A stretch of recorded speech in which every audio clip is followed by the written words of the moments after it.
Episode 46. NFL Draft Special. Boys, episode. I'm just trying to make sure we have everything muted. NFL. There we go. Wow, what a stellar opening by me, the host. I wish I could read that one so I get everybody excited, but it's just nerves. I am very nervous. I am very nervous. But everybody in the ball pit, welcome in to episode 46 on Thursday, April 29th. Don't pay attention to what it says in that screen. We're just trying to mess with you a little bit. But I'm Mitch Ballard, today's host, alongside my other co-host, Sam Summers, looking beautiful as always. Sam, welcome. Thank you, Mitch. Jordan, who is MIA at the moment, taking last-minute trade calls right now. You know, he's very involved and hands-on in the draft. And then our special guest this evening, alongside me, this is also Mitch Farnsworth. Welcome in. You are NFL draft expert, analyst, and just football fanatic for the night. Welcome in. Thank you. I'm Ballard. You know, it's going to be a fun show. I'm excited for this. You know, I've been waiting many months. I've done a lot of research, and I'm excited that it's finally draft night, and we're getting this all started off. Man, I don't know where to start. There's so much to talk about and so much to cover. Let's put it this way. We already know who's picking number one and who they're taking. Mm-hmm. That's the Jags taking Trevor Lawrence. We already know who's picking two and who they're taking. That's the Jets and Zach Wilson. So really this draft starts at pick number 3. And if you're not a Jags or Jets fans, that's when you're really intrigued to see what's going on. The draft starts at 3, like you just said. The draft starts at 3 with, you know, it's got to be the 49ers, and everybody's wondering what the 49ers are going to do. Sam, you're John Lynch of the 49ers. What are you doing? You know, if I'm John Lynch, I'm drafting Justin Fields. I like Justin Fields because he can run fast, he can throw the ball pretty good, and I don't know, that's exciting for me at that quarterback position. Fair enough. So for everybody out there, here's what's going to be going on tonight.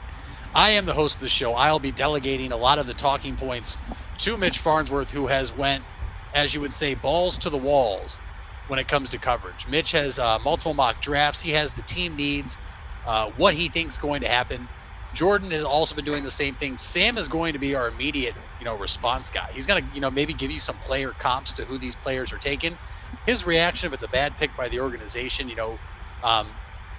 Sam, we talked about this earlier. You have a lot of great comparisons in store for us later tonight. Coming off the top of your head, we don't have a top 4 at 4, obviously, because we're live at 7:30. As now you see Jordan back. From Jordan, I said how you were taking some last-minute trade calls. Are we making any trades right now? Yeah, it looks like Tua may be getting replaced by Charlie Fry. It's a little unusual, but Cody Kessler wasn't available. So, well, Cody Kessler did have an extreme diet of 14 baby carrots. So I think we should probably lay off of him for a little bit, because with that kind of diet, he would surely kick our ass and probably go number 1 in the draft now if he was eligible to re-enter the draft. But Mitch Farnsworth, let's start this thing off. We got sound bites all night. We have analysis from us, just actual amateurs. But why would you go anywhere else? Like, you don't want to go watch Kirk Herbstreit talk about guys when Kirk Herbstreit couldn't even play in the NFL because he was a bum. You don't want to go watch Booger McFarland talk about these guys because he's got fingers pointing every which way. And he's the worst. Hey, Jordan, stop it. That's your favorite. He is the absolute worst. All right, well, maybe he is. But, Mitch, 49ers picking first, but screw that. What are you looking for? Like, what move are you waiting to see come to fruition? I think the move that everybody is kind of expecting. I think the Patriots. I think the Patriots are sitting there at 15. They need a quarterback. Obviously, Cam Newton, I don't think is going to be the future option here for the Patriots. But I think I expect that move to happen. It's somewhere in the top 10. Maybe even a second team that I would look at is the Saints, that have been quietly talked about moving into that top 10. Maybe looking for one of those top cornerbacks. But I would say maybe at least one team, maybe two, trading up into the top 10. And Jordan, how do you feel about that? A lot of things on my mind right now. I cooked some salmon, guys. I know that's not draft related, but I cooked maybe the best salmon of all we can time. Make it draft related, though. Pardon me? Because we can make that draft related easily because there's obviously has to be an NFL player that likes salmon. And if an NFL player likes salmon, what does that say about that NFL player? Is that somebody you want to lead your franchise? Yeah, I mean that's the Tom Brady type guy, right? I mean Tom Brady has to eat fish like LeBron James does. I mean that has to be what brings those two together. Mitch Farnsworth would know that. He's a Tom Brady guy, right? Does he eat a lot of fish? I would say Tom Brady's definitely a salmon guy.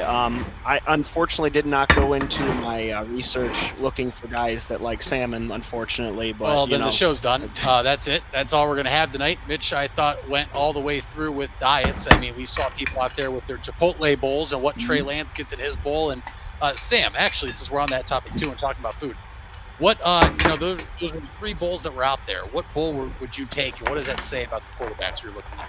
Ooh. Yeah, I'd actually like to know if those are their go-to bowls or if Chipotle just made that up. Maybe Justin Fields is a vegetarian. I don't know.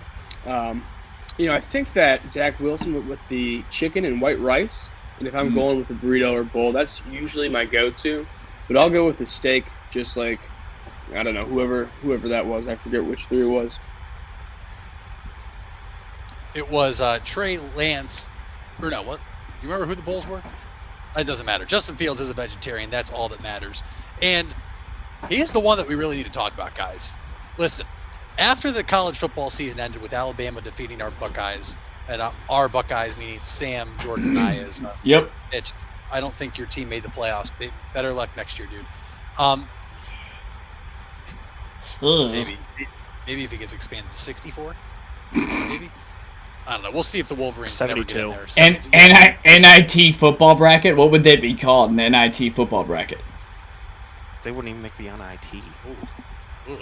Oh, Well, thankfully man. they have Cody Pay going tonight. And actually, fun fact that if Michigan wants to tie Ohio State and Notre Dame for the most first-round draft picks ever, they're only 32 picks away tonight. They need 32 Michigan Wolverines to go between 1 and 32 in the first round tonight. And they would end up tying for most first-round picks ever.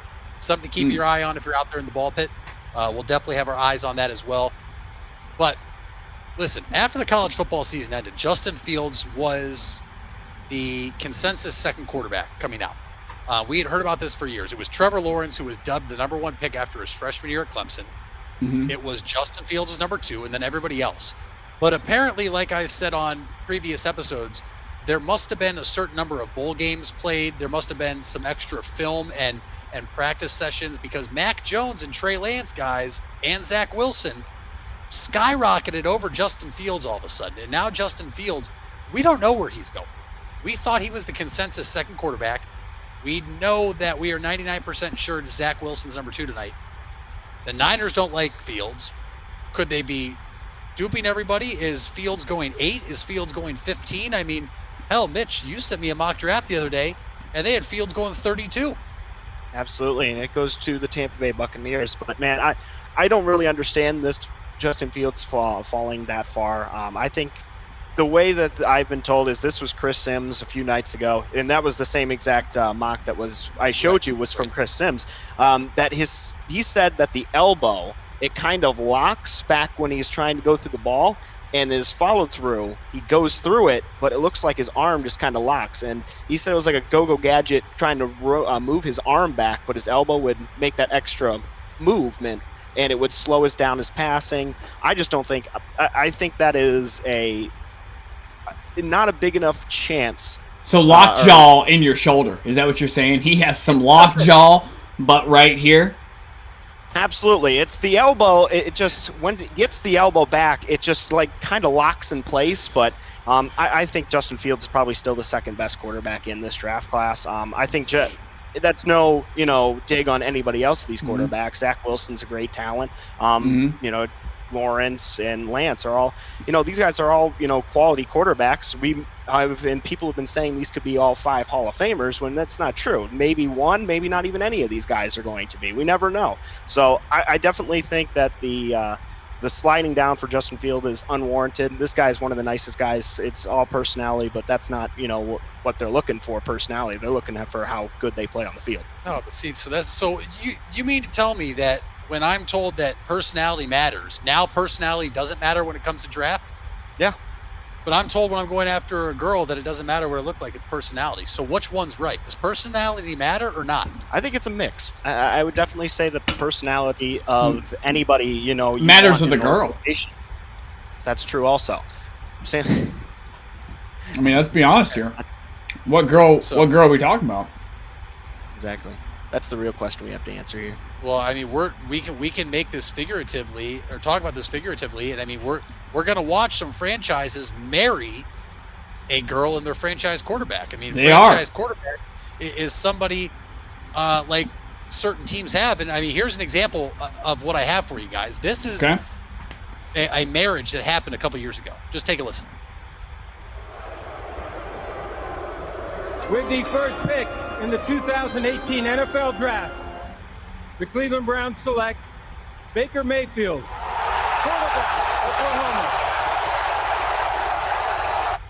Guys, that is a marriage. That's what we're going to see. Tonight, the Jacksonville Jaguars are going to risk it all and propose to Trevor Lawrence, who's already married. And maybe that's why he said winning isn't everything to him. But that's good, Mitch. I'm already getting us off topic. I'm sorry. Mitch, the Browns, who the Browns also married? Who would that be? Emily Mayfield. Oh. Hey. Great addition. To Cleveland. Plot twist. So therefore, Trevor and his girlfriend are going to be married in Jacksonville okay, you know what? It's going to work out. Listen, Mitch Farnsworth, which quarterback, though, is going to get in the ugliest marriage? Is it going to be Trevor Lawrence, Zach Wilson, Mac Jones, Trey Lance, or Justin Fields out of those 5? I know we have Jordan's favorite quarterback, Kyle Trask, who won't be taken tonight. I know Kellen Mond is out there. I know there's probably some of those other guys that nobody really knows about, except for probably you, because you go so in depth with all this. Which of the 5 quarterbacks is going to be looking at a divorce first?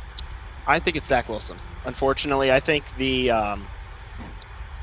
media is a main big part of the New York Jets, New York Giants. They have 30 different beat reporters. I just don't think Zach Wilson's a young guy. I think he has a great personality, but I just think New York quarterbacks always get that large amount of criticism. And I'm not sure, with the guy coming from BYU and not playing up like higher talent is what we're going to be worried about. But we could talk about Trey Lance too in that situation as well. But I just don't feel like Zach Wilson is that capable guy to take the criticism of going from a BYU team where, he's probably the best player on that team, probably the best player, one of the best players in that conference. Right. But now you're looking at, the New York Jets, who have long been looking for a quarterback. Thought Sam Darnold was the answer, but now you got to look, oh man, we're picking second again in the draft and we got to need a quarterback. So I'm just not a fan of going with Zach Wilson here. Answering your question, I just don't think any of the other quarterbacks are going to have as much trouble as Zach Wilson will in New York. Jordan, do you agree with that? Absolutely. I mean, I don't think how could it not be Zach Wilson? I'm sorry. Sam has to come back. Let me hit the join. Welcome back, Sam. Mitch brought up all the points that I would bring up. The biggest thing is the media. That hype, you got to remember, you're going in there as a 20 to 22-year-old. That's not the most... you don't have a ton of maturity yet. A lot of those guys who get drafted really high, they get drafted really high because they have a lot of maturity. I don't think he does, personally, because he hasn't played in the games at all. You can't show me that you're that mature if I haven't seen you play against the best of the best of the best. And then you just put the media... and you throw all that other bullshit in there. And it makes it really, really, really, really hard. The last great quarterback they had there, what was his nickname? Broadway Joe? You had to be so good in New York that your nickname was Broadway Joe. I mean, how do you compare to that? I mean, the last other one they had besides him was Chad Pennington. He had a couple good seasons there with Curtis Martin. Yep. But I just don't think anybody would be a good fit up there. I don't think Trevor Lawrence would succeed up there. I don't think Justin Fields would succeed up there, or anybody for that matter. And it's no disrespect to Zach Wilson. But I thought it was funny, guys, when we watched a couple weeks ago, we saw Zach Wilson at his pro day, and he just did a pretty routine throw. I think it was a pretty routine throw, and they made it seem like he did just the next, like, biggest, best thing. And any quarterback who's mobile in the NFL like that, like can make that throw. And I think there's a lot of college guys who can make that throw. And it was kind of funny because they posted I don't know if you guys saw this, a Sam Darnold clip of him doing it in an actual game of what Zach Wilson did on his pro day. Zach Wilson, your career ends today, and I apologize for it, but I really don't, because everybody always tells me that New York and California are just better than everywhere else. So have fun up there. It's going to be a great time. Listen, I'm in agreement with both of you. I wanted Sam to get his word in before I go, though. Sam, do you agree that Wilson's going to be the first one to get divorced because of a bad marriage, or is it somebody else? You know what? I think it's actually going to be Lawrence. I don't think Lawrence is going to work out well in Jacksonville. I don't really think Urban Meyer is going to work out well in Jacksonville. But I got to tell you, I don't really care what the Jaguars are doing, what the Jets are doing. I only care what the Chiefs, the Ravens, the Bills, the Steelers. That's who I care about. These bottom the bottom tier teams, they can keep on sucking. I'll enjoy picking at 26. Like I should have been enjoying my whole life. But it's something I've been waiting for a very long time. Is just really not really care about the draft, and that's what I'm doing. I love it. Amen. A to the men. Guys, listen, I think I think Zach Wilson is going to be the first one to get divorced. Mm. I'm not going to feel sorry for him. I'm not going to feel sorry for the New York Jets. They can both. Actually, I'm going to be nice, and I'm not going to be like that. You're taking a very sheltered kid that's grown up in Utah his entire life, that went to BYU, and as we know what type of college BYU is. And now you're going to send him, like you said, Jordan, to a city with all the media coverage, the bright lights, and let's check in on Francisco Lindor really quick. Oh, Francisco Lindor, who just got traded to New York, has been getting booed the past every home game this week. Wow, that's shocking. That's really shocking. So how do you think the number 2 overall pick in the draft that's supposed to lead your franchise is going to fare? That's never been exposed to anything like this. He's not going to be able to do it. He's going to crack, and it's going to be ugly. When did baseball start again? What month? End of March. Yeah. It hasn't even been a month. It's not like they played a lot of games. Like, they're... That's what you get in those. That's what you sign up for. Exactly. You have to be a thief in the night to want to go there and to be able to succeed, because it's so hard to do. Listen, I think it's going to be messy for him regardless. I think the Jets are making a huge mistake not taking Fields, but I think Fields is dodging a bullet. Guys, listen. Right now it is 7th start. PM just up the road in Cleveland, Ohio. Sam Mitch and I are live from the Man Cave here in Canton, Ohio. Jordan is live from the capital of our state in Columbus, Ohio. Maybe he'll snag Ryan Day later. We're not sure. I'm thinking about it. Something to keep your eye on as well. But Mitch, let's go through and talk about some of these other teams. Like, what can we expect with other teams? Like, everyone's so occupied with what the Niners are going to do, and rightfully so. It's probably going to set up the domino effect for what happens. But we know Atlanta's at 4 right now. We know they've been in some trade talks. What are the Falcons going to do? And then give us some other teams in this first round to keep an eye on. I would say definitely the Falcons are going to look for that tight end, even with Hayden Hurst there, in Atlanta. But I would say definitely if you can run a 2 tight end set there with Kyle Pitts, that's going to be a great opportunity for Matt Ryan to maybe squeeze another year or so out of his his career, being already 37 years old. I would say looking the rest of the way down, Dallas, I would look mostly for cornerback. Looking maybe Patrick Surtain would probably be the best option for them there, and almost every mock has put them there. I would say going back to Cincinnati, and this is a main key point that I've been talking about that everybody's not really seeing. I think that Penny Sewell is the best offensive tackle, and he's going to be another great offensive tackle, one of the best, maybe I'm not going to put it career-wise, but he's going to be one of the best in 3 years down the line here. I think it's going to be a mistake if Bengals let him go and they go wide receiver, because you only can look back a few weeks to when they unveiled those new uniforms, that big scar on Burrow's leg right there. I think you need to find protection for Joe Burrow. That's number one. I know that they have Jamar Chase as the college experience with Joe Burrow. They have their teammates back at LSU. I would say I think it's a mistake. You need to protect him first, because it's going to do no good for Jamar Chase to run the route when Burrow's already being sacked for a 7-yard loss. He's never going to get the ball because Burrow's not going to be protected. So, and also that kind of devalues their 2 wide receivers, T. Higgins and I can't remember the other one. Boyd, yes, Boyd. I would say that takes away from them as well. I would say, man, there's so many different scenarios and moving parts to this. I think the Dolphins are definitely a team to look out for. I think they could go a million different directions. They need help protect Tua. They can also get a weapon for Tua. They have many different options, and they have a pick later in this draft. So, if they don't get what they want in this first pick, you have that later pick to get too. But a lot of moving parts right here. Right. So what about like the Detroit Lions? We know their coach likes to bite off kneecaps. We know that's what he really does there. Sam, if you were playing for Dan Campbell in Detroit, let's just say you're Jared Goff. You just arrived in Detroit. You're going to be biting off a lot of kneecaps this year. What are you hoping that your team does? If I'm Jared Goff in Detroit, I'm hoping my team just cuts me or trades me. I would hate to play in Detroit. I would hate to play for that organization. I don't know. Honestly, they have an okay roster. If you draft maybe a wide receiver here, such as Jamar Chase, Devontae Smith. But Jared Goff, what a tough situation for him.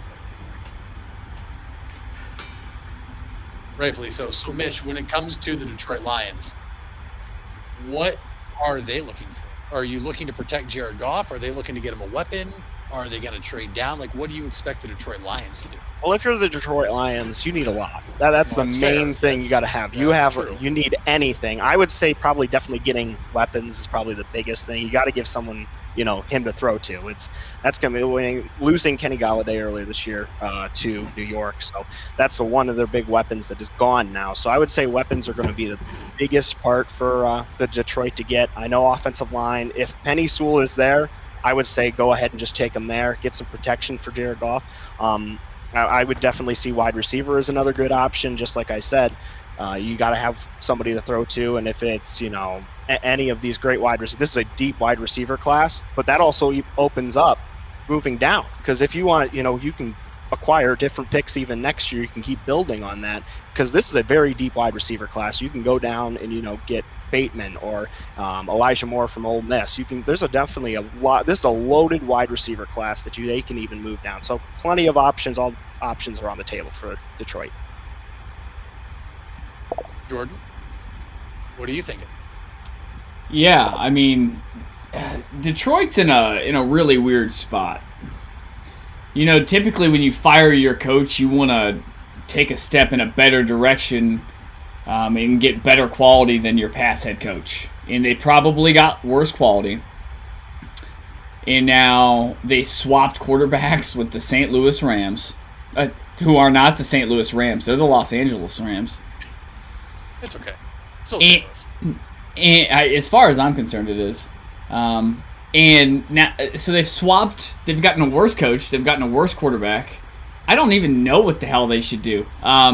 Detroit's reminding me a lot of Cleveland for the last 21 years.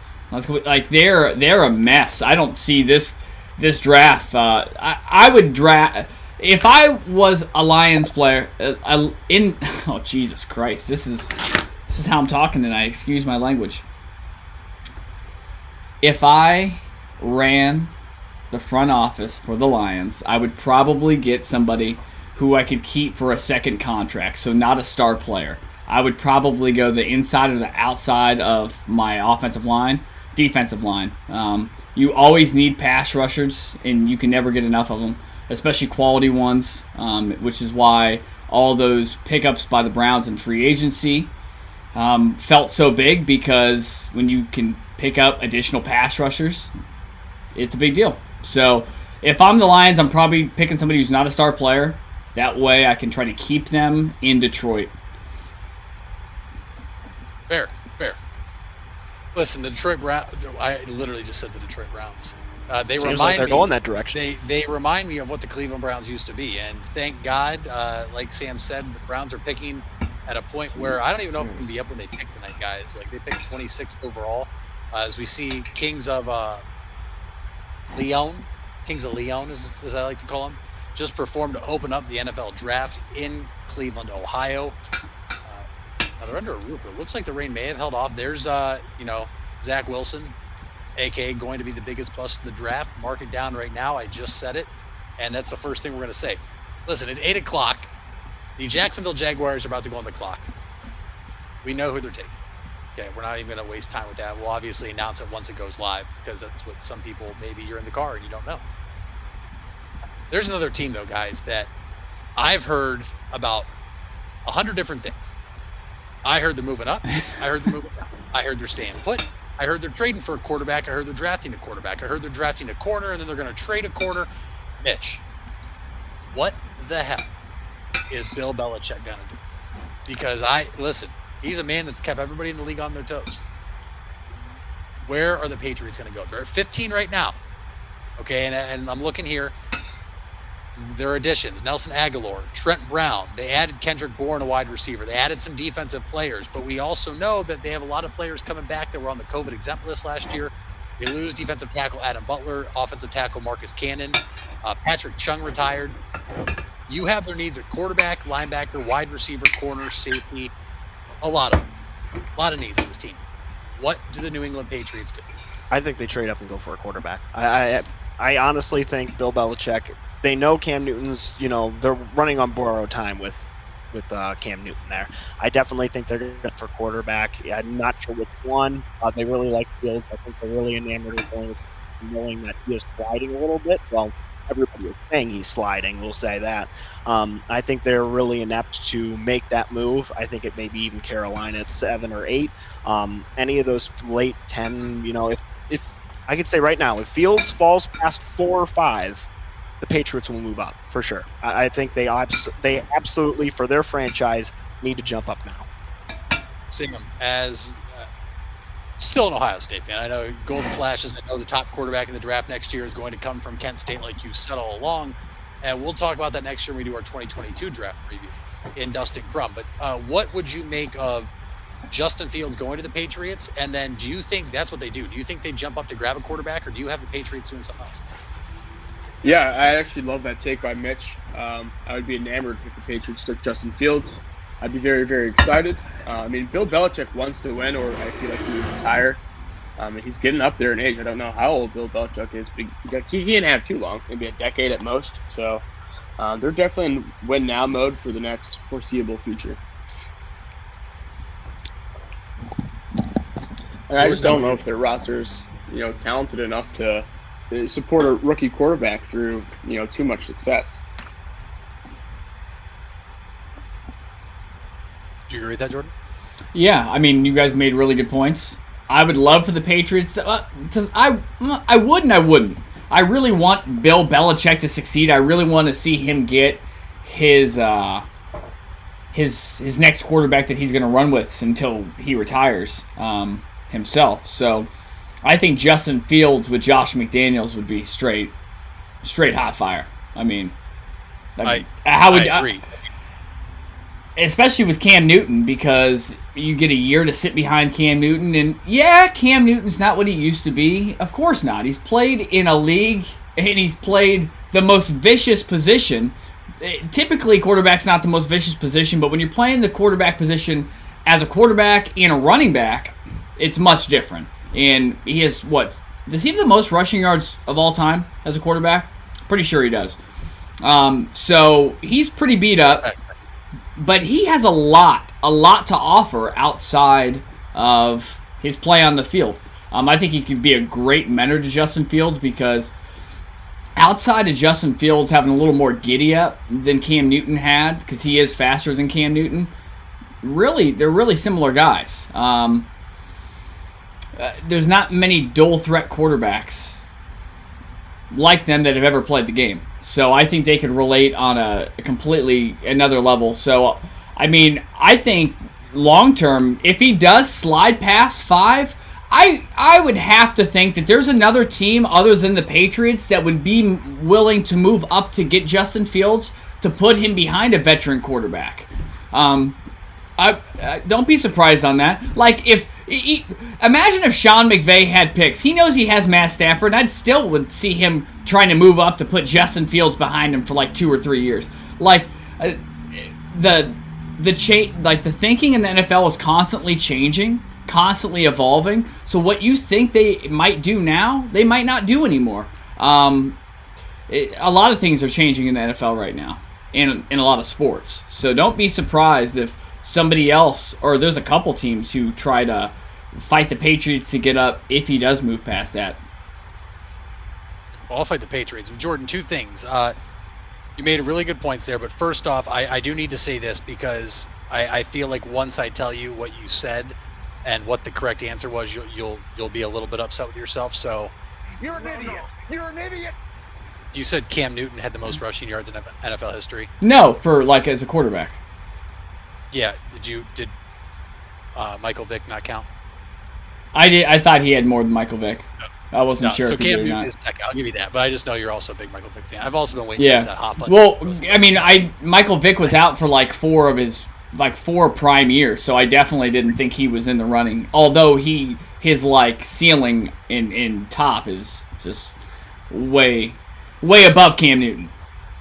Yeah, I mean, Michael Vick served prison time, and then he came back and still balled out. It's unbelievable. Much higher ceiling than Cam Ooh. Newton. Cam Newton. Alex Smith or Michael Vick? Who had the better comeback then? That's a good question, man. Shit.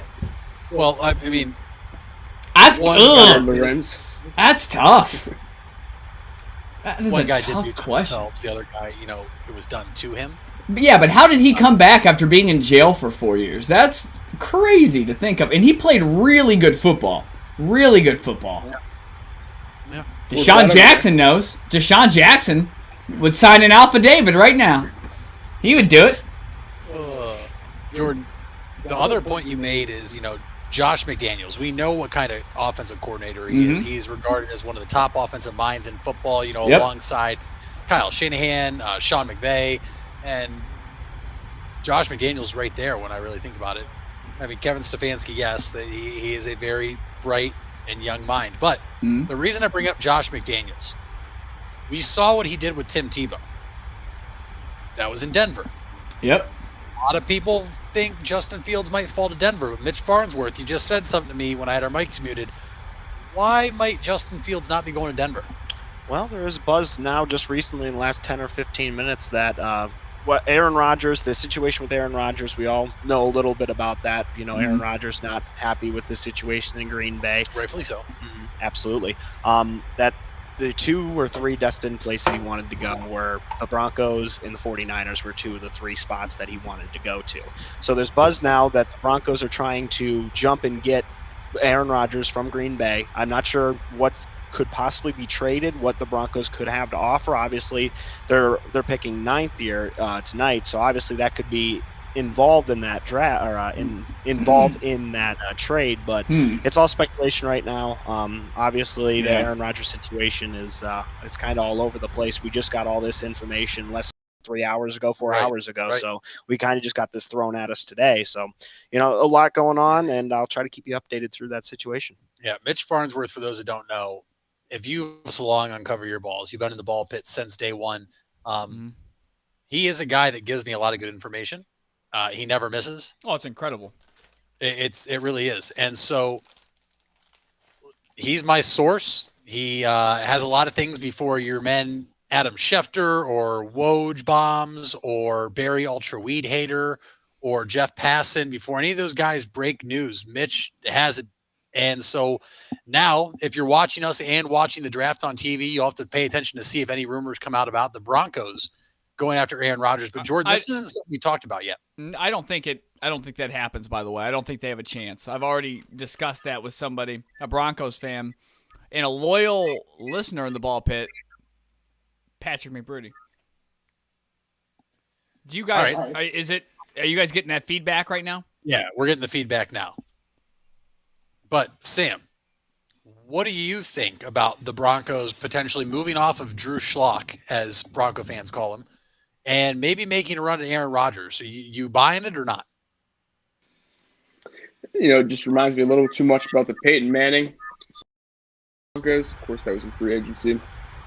But I'll tell you what, my lock of the night is Jamar Chase to the Bengals at 5.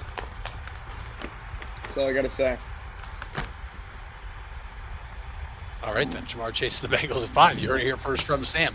Listen, I believe, as somebody is performing live, is Kings on again? I believe so. Well, we're going to watch him live. But there's so much that could happen. And like we said, this starts at pick 3. We don't know what really could transpire. Mitch, do you think...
Not sure what happened here. That was wild. Up, we got Mitch back. Here we go. Can you hear me now? Yay! All right, we're back. Yeah. Trying to find it. Are we back? Should I join back? Yeah, go and join back on your iPad. We'll just set you up through my roadcaster. Look at that. The Indians. Cleveland freaking great. Can you guys hear me? Yeah, we're back. We're back. Yeah, You good? yeah, but you're not on the screen, so I don't know what that's. It's interesting. We'll troubleshoot this. I'll leave and come back. Nope, I got you. All right, cool. Stay right here. Well, are we live on YouTube still? Yeah, we're live. All right. Well, if you're still out there, appreciate you sticking through the technical difficulties. NFL got mad because we were stealing all their viewers. Listen, if All you four. want viewers, NFL, that's because everybody else is in Cleveland, unlike us. It's just You might watch it. You might have to leave and come back, Mitch. I have no idea what's happening. But everybody who's watching this right now is watching the draft with us. So, I mean, we're all watching it together. What do you guys think of this pick?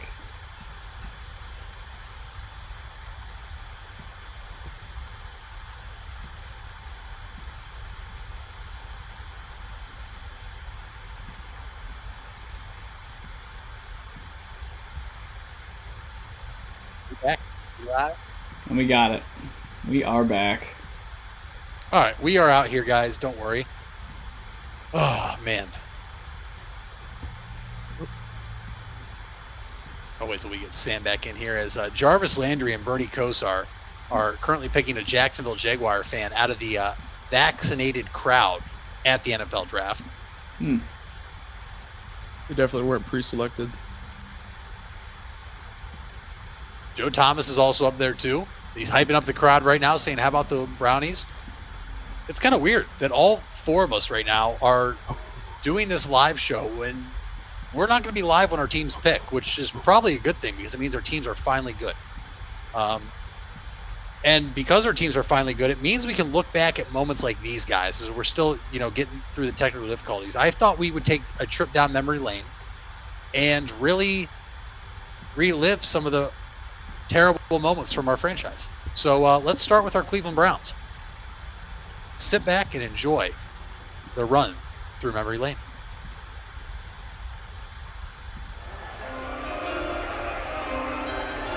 With the 6th pick in the 2013 NFL Draft, the Cleveland Browns select Barkevius Mingo, defensive end, LSU.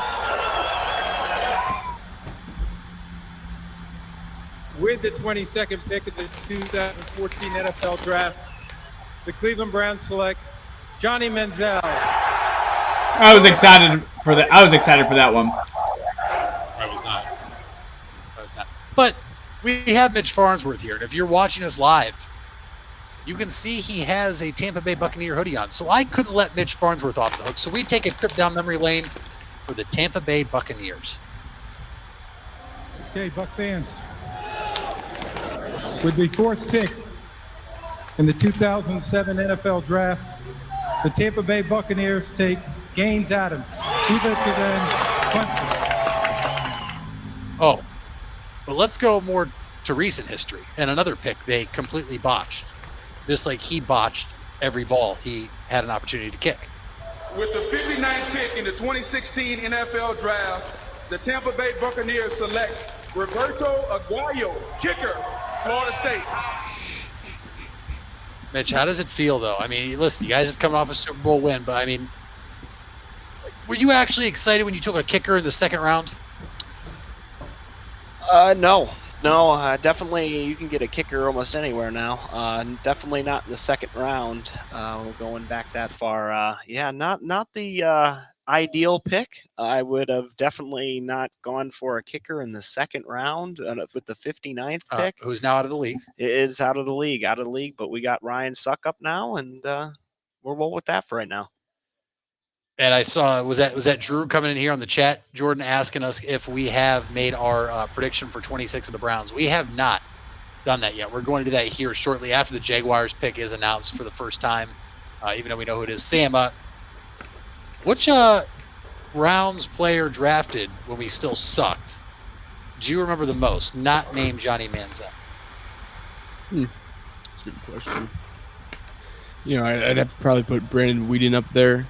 Just because really just how horrible he was for so long. I mean, he was, 2 years? 3 years even, our starting quarterback. He was our starting quarterback for too long, that's for sure. Jordan, what type of player do you remember the Browns taking that just absolutely irritates the shit out of you, the fact that we took him? Courtney Hunt. Or Courtney Brown. Courtney Brown. I went to school with a Courtney Hunt in middle school at Crenshaw. It's not him. It's Courtney. It's Courtney Brown. No. So, do you remember Courtney Brown? Oh, I remember Courtney Brown. I don't remember Courtney Hunt because I didn't go to school with you, but I do remember Courtney Brown. Courtney Hunt, if you're out there watching, hope you're doing well. Don't know you, but hello, greetings from the man cave. Jordan, is there anybody in this draft you could see being the next Courtney Brown? Just an absolute bust, not named Zach Wilson. We already talked about him being the most likely of the 5 quarterbacks to be an absolute bust. Which player do you think it could fall flat on their face when it comes to them taking this next step? Oh, my God.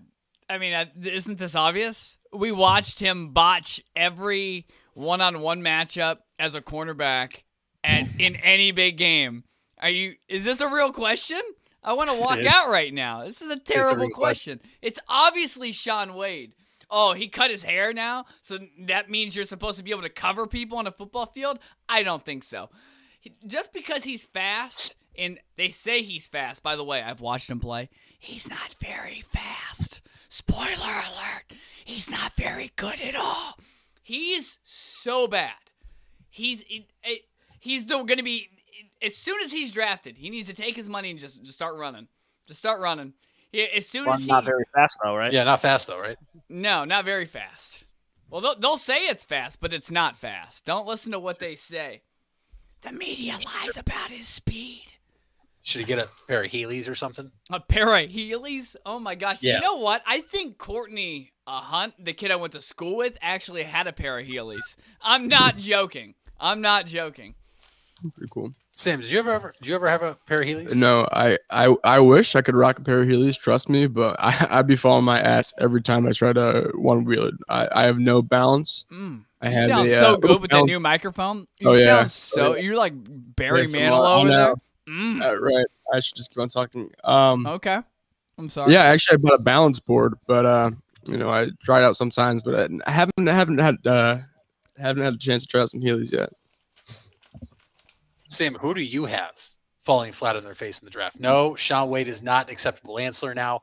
Mitch Farnsworth will give his pick next. I know Mitch Farnsworth probably has a list of busts in this draft, but Sam, who's one player you're keeping an eye on that you think is going to absolutely blow? Yeah, so it's not really a player, but just an organization. I got the Philadelphia Eagles screwing up whatever they do, whether they trade, whether they draft. I don't think it's going to pan out. I think the Eagles they're a little lost for about maybe 2, 3, 4, 5 years even, but they'll be back one day. Is the Eagles coach? Sorry, Mitch. I have another question to ask Sam. Is the Eagles coach someone you'd want to play for? Apparently when they held these pre-draft interviews with players, he would challenge the players virtually to rock, paper, scissors to determine how competitive they are. Is that a coach you'd want to play for? I didn't realize when I heard it the first time, I didn't realize it was virtually. Now that I hear it's virtually, I don't know if I want to play for that coach. We can do it right now, Mitch, if you want to give it a try For sure. So everybody on here, if you want to see Sam, make sure you get that hand. Are we going rock, paper, scissors, shoot? Yeah, I got it. All right, ready? Here we go. Rock, paper, scissors, shoot. Oh, damn. Okay, I lost. But see, I didn't seem like I was Number really one competitive overall there. So therefore, I probably wouldn't get drafted by the Eagles. But I just wanted to ask you that type of question, Sam. I know how competitive you are. Mitch, you can give me one. You can give me two. You can give me three. I know you got a list of them. Who are going to be the biggest busts that we already haven't mentioned? I think we talked about him a little earlier before we started this up. I think it's behind him, the cornerback from Virginia Tech. I think he's a great cornerback, but I think he's had his freshman year redshirted, knee injury in preseason camp, didn't get to play. 2018, 36 total tackles, had a sack, 7 pass defended, and had 2 interceptions against Florida State. But in 2019, he did another good season, led the ACC with passes defended, was first team all ACC in 2019, and then missed the last 2 games due to injury and then opted out the next season. So a lot of question marks. I think with the COVID issues also is these teams have been talking about not getting accurate health reports from these teams because it's harder to get them now with the COVID period. A lot of incompletes. Exactly. So you have to worry about that. And I think these injuries are going to pile up. And I think if you see Farley start to slide, I think that's the main reason why. Mitch, we saw a lot of these mock drafts actually where he does slide. Whether you're a Browns fan and you look at, some Browns beat reporters, Tony Grossi for one, whether you love him or hate him, I still like to tune in to see what he has to say about mock drafts. His final mock draft, he was one of the many analysts that have Caleb Farley sliding out of the first round. Mm-hmm. Injuries, yes, that is a legitimate cause. And a back injury is obviously something you don't want to mess with. Who's another player, though, that you think could be a bust that might not be injury related and just is either a laziness issue or is a discipline issue, like doesn't like to be coached well? We've heard a lot of rumors about some guys. Who's another player you're looking at that's just has bust potential written all over them? I think if you want to look at a guy, I think it's Gregory Rousseau. I probably botched that. Rousseau. Wow, made me look stupid there. No, Thanks, okay. Mitch. I got you. But I think he is definitely one to look at. He didn't jump off the page for me. I didn't really look at him and say, oh my God, this guy could be the next, the defensive end from Miami, Florida. If you guys are looking, he has the elite size, great athleticism, combines a strength and balance, solid tackler, but only 2 seasons. 2020 he opted out, so obviously for good reason. His mom is a nurse, so he decided it was safer for just opt out of the season. But I'm just not really a fan of him. played in 2 games before the ankle injury in 2018, so really only 1 year. But as we see, the pick is in. Yeah, the Jacksonville Jaguars have submitted the number 1 pick after using all 10 minutes on the clock. Really inconsiderate and a load of bullshit, if you ask me. But then again, I don't think anybody asked me. I don't know why they would have taken the full 10 minutes. Sam, do you have any explanation? Do you think they changed their mind and went off of Trevor Lawrence? What, Vontae Mack, no matter what? That was the Browns. So Bo Callahan then. Bo Callahan. Listen, Roger Goodell is walking to the podium, and as he does that, I will do this.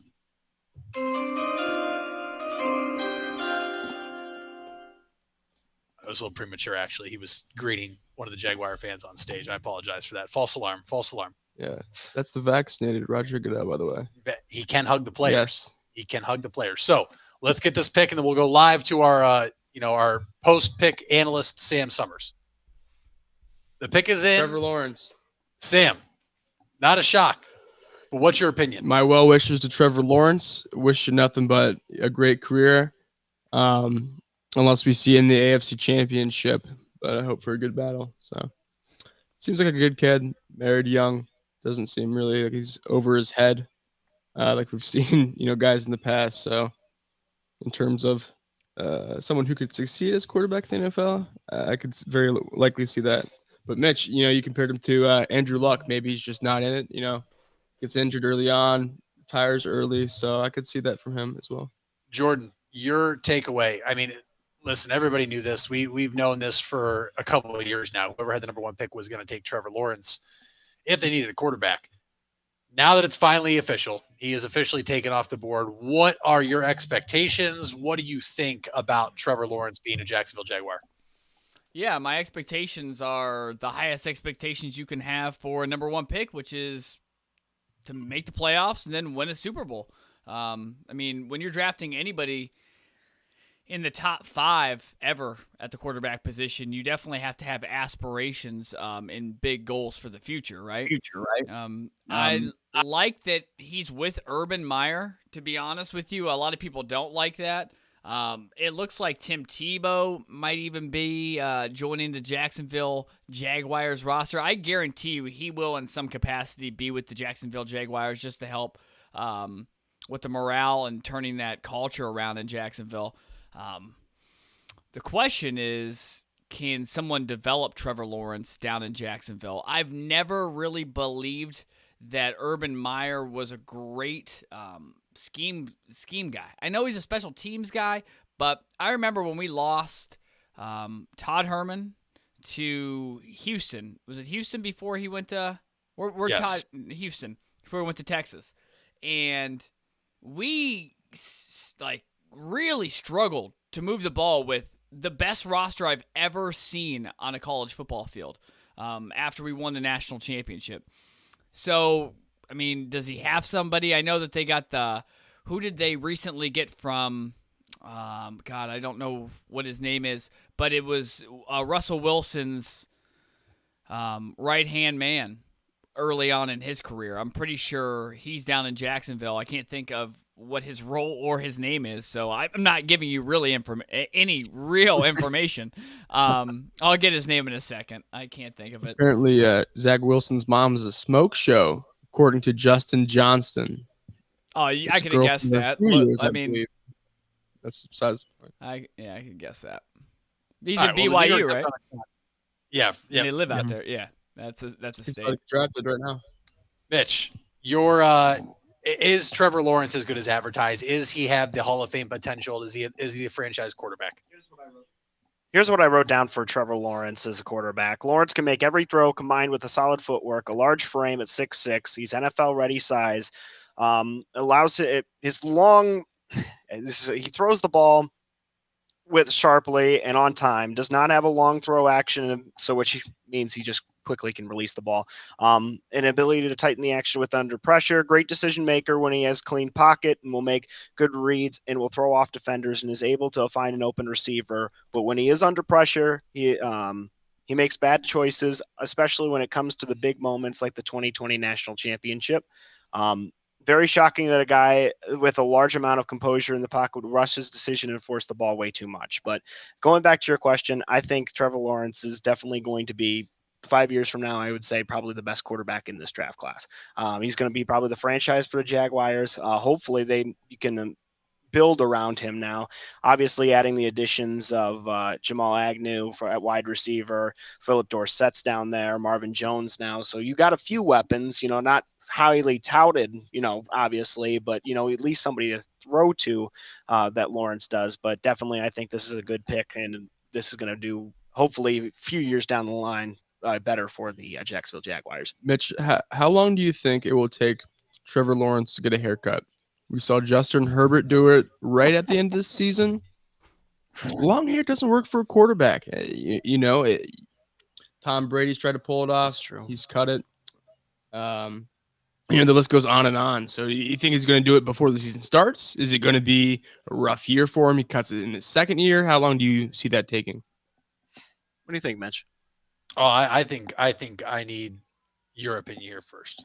Well, he brings up a great point. Long hair doesn't work. It doesn't work. So, maybe Urban Meyer will have something to say, hey, long hair doesn't work. I know, I'm new here too. Say, it's long hair doesn't work in the league. Sorry. And we got to chop half that off. But, maybe I would say probably the start of the season. I would say middle of OTAs, if we have OTAs. Well, we will have to wait and see, but you're right. Long hair doesn't work. The New York Jets pick is in. Jordan, how long before Trevor Lawrence cuts his hair? Why would he cut his hair? Why? Because long hair doesn't work. It doesn't work? Looks like it works to me. Looks like it works to me. Didn't work when he had long hair. Didn't win a Super Bowl. Didn't win a Super Bowl with that hair. It worked to me. Short hair Super Bowl. So you like all 7 short hair. You like not winning then with long hair as your quarterback? Because that man didn't win with long hair. He did win with long hair. He won a lot of games with long hair. Not a Super Bowl. Not a Super Bowl, whatever. You guys Tom Brady haters. It has to get old, right? It has to get old. I mean, Mitch Farnsworth's right next to me as a Buccaneers fan and just admitted that long hair doesn't work. So I don't know why you're going to call him a hater now. Short hair Super Bowl. It has to get old. I mean, look at that. I mean, can you see it? It works. I didn't see the Super Bowl. Yeah, I didn't see this. I don't think it does. So all right. Well, we know who Jordan likes. Jordan's going to be a Zach Wilson fan at this rate because he likes quarterbacks that it doesn't work apparently. So what? No, I'm. Why doesn't it work with long hair? Why? Name me the last quarterback that won a Super Bowl with long hair. I don't know. You can't. But what does that happen? Okay. So, okay. All right. So we're just asking you, when is Trevor Lawrence going to get his haircut? Before training camp? Before OTAs? Like, we're just waiting for that. That's all we're asking. You act like you've gone through every single Super Bowl quarterback in their headshot for the Super Bowl. You don't name it. I guarantee you there's so many guys with long hair. But this is such a dumb argument where you don't know, but so you're forcing me. You should have to prove it. I shouldn't have to prove it. I'm proving it by telling you I know off the top of my head. Well, then tell me all the quarterbacks who've played in the Super Bowl because you would have to know that because you would have had to look at their mugshots. He's not going to do well in New York. Oh, my God. Just look at him. Yeah, Zach Wilson was just taken by the New York Jets. Overall, 87? He's done. They're giving people overalls now? Since when are they giving people Madden grades when they get drafted? In 87? Yeah, right. Like a 6. No, I can't say that. That's his college rating. Can't do it. Yeah, or like Zach Wilson. That's it. I'll predict his Madden rating. I think it'll be like a 77. Would you play with the Jets on Madden? No. Yeah, I don't think anybody would. The Jets are on Madden? They are. Unfortunately, I've gotten the Jets about 6 times on the suicide option for teams, and it's just pitiful every time. Literally every time. I couldn't tell you the most miserable time I've ever had playing Madden is when I have to be the New York Jets. I want to cry. I'm looking through every Tom Brady picture, just to make sure. I'm starting with Tom Brady, and then I'll let you know. I love my favorite part about this is that we're in the second pick of the 2021 NFL draft, and we're talking about hair. We're talking about hair though, because everybody that's in here or everybody that's actually watching this already knew who the first 2 picks were going to be. Vegas doesn't get it wrong. And right now, Vegas has Trey Lance going number 3. But Mitch, I will let you get your take on Zach Wilson here in 1 second. I hear myself echoing. That's why I keep pausing for a second. But guys, I think we might try something new here. Is Jordan, are you still looking up Tom Brady here? I just. Oh, nope, it's still here. Yeah, I still got it.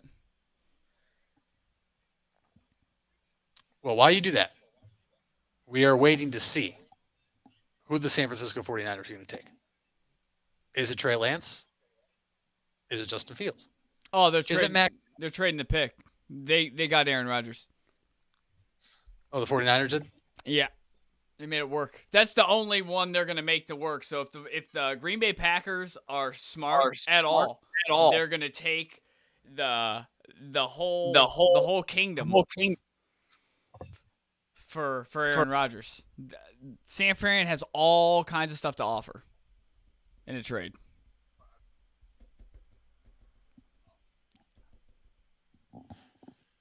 Mitch, what do you think of Zach Wilson?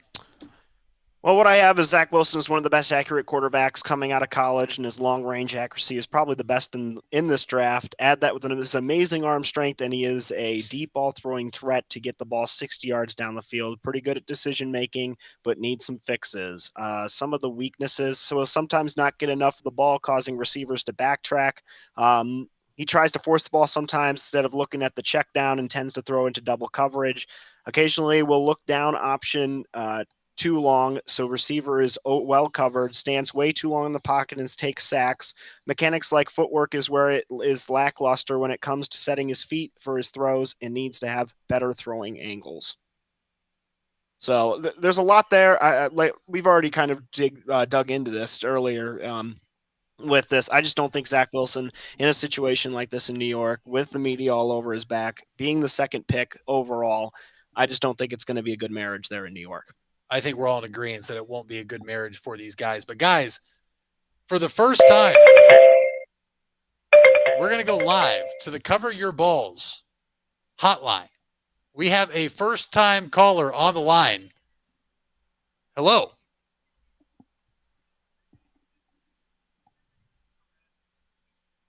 Wait a second. I think we might have a little bit of an issue here. Hello.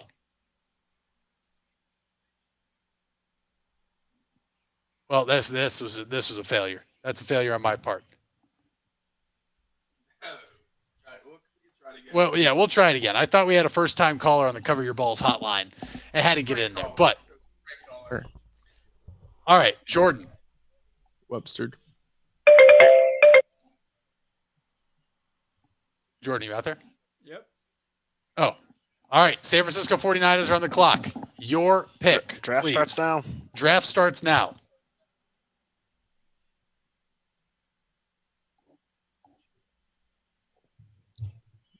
I got Trey Lance. I'm going Trey Lance as well in this situation if I'm betting money.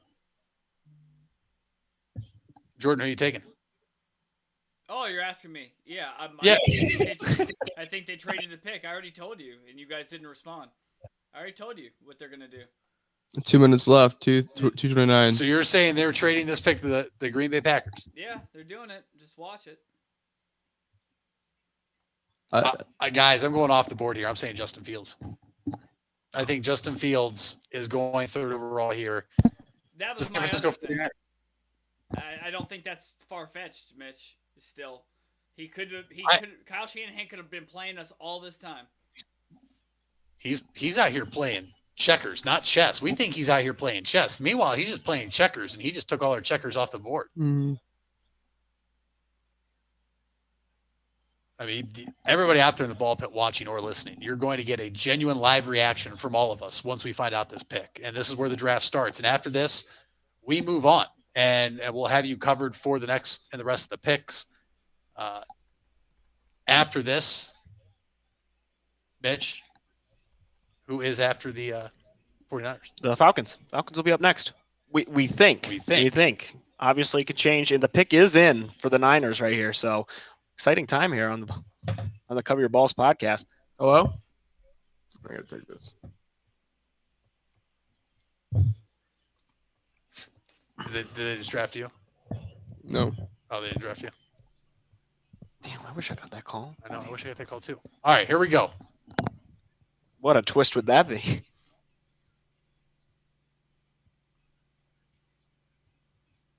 I don't know. It's taking too long. Roger Goodell's too old and too slow to be commissioner anymore. They could always pick who the Packers would want.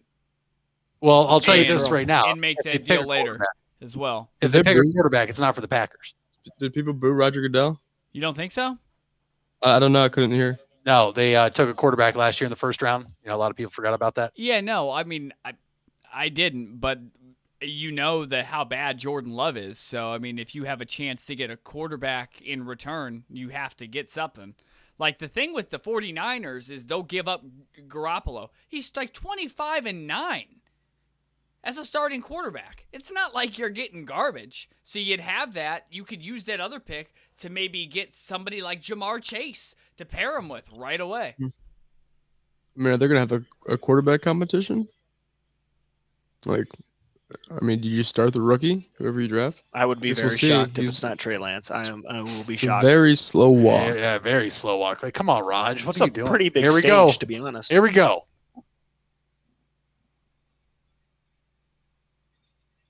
The pick is Trey Lance. Yep. Trey Lance is a San Francisco 49er. Mitch, Trey Lance called it. Mitch, you did have that one right. You're undefeated right now, 3-0. How's it feel? Just rolling with it, man. I'm you can't take this smile off my face I'm right now. 3-0 as You well. know, one of the things that they said that made them like Trey Lance a lot more, I didn't realize that basically he got all of his guys on North Dakota State, like they were able to keep their scholarships because they played that one football game. And they wouldn't have played that if he wouldn't have agreed to it, and he knew that. So that's one of the – I don't know if I heard that from Adam Schefter, but that was one of the things that Kyle Shanahan and Mr. Lynch said that they like. So maybe that's one of the reasons why. In a 49ers uniform. I don't know why things like that would sway people. That I feel like at this level – all the top athletes have done something, so it's like hard to judge. It's hard to judge that stuff. I agree. Mitch, what do you think Trey Lance is going to be for the Niners, and what does this mean for Jimmy Garoppolo? I don't know if Jimmy G, like they said, is going to survive Sunday. That's the main thing. Kyle Shanahan also said that he thinks all of us might not survive Sunday. We could all be dead by Sunday. So at least I'm here with you guys.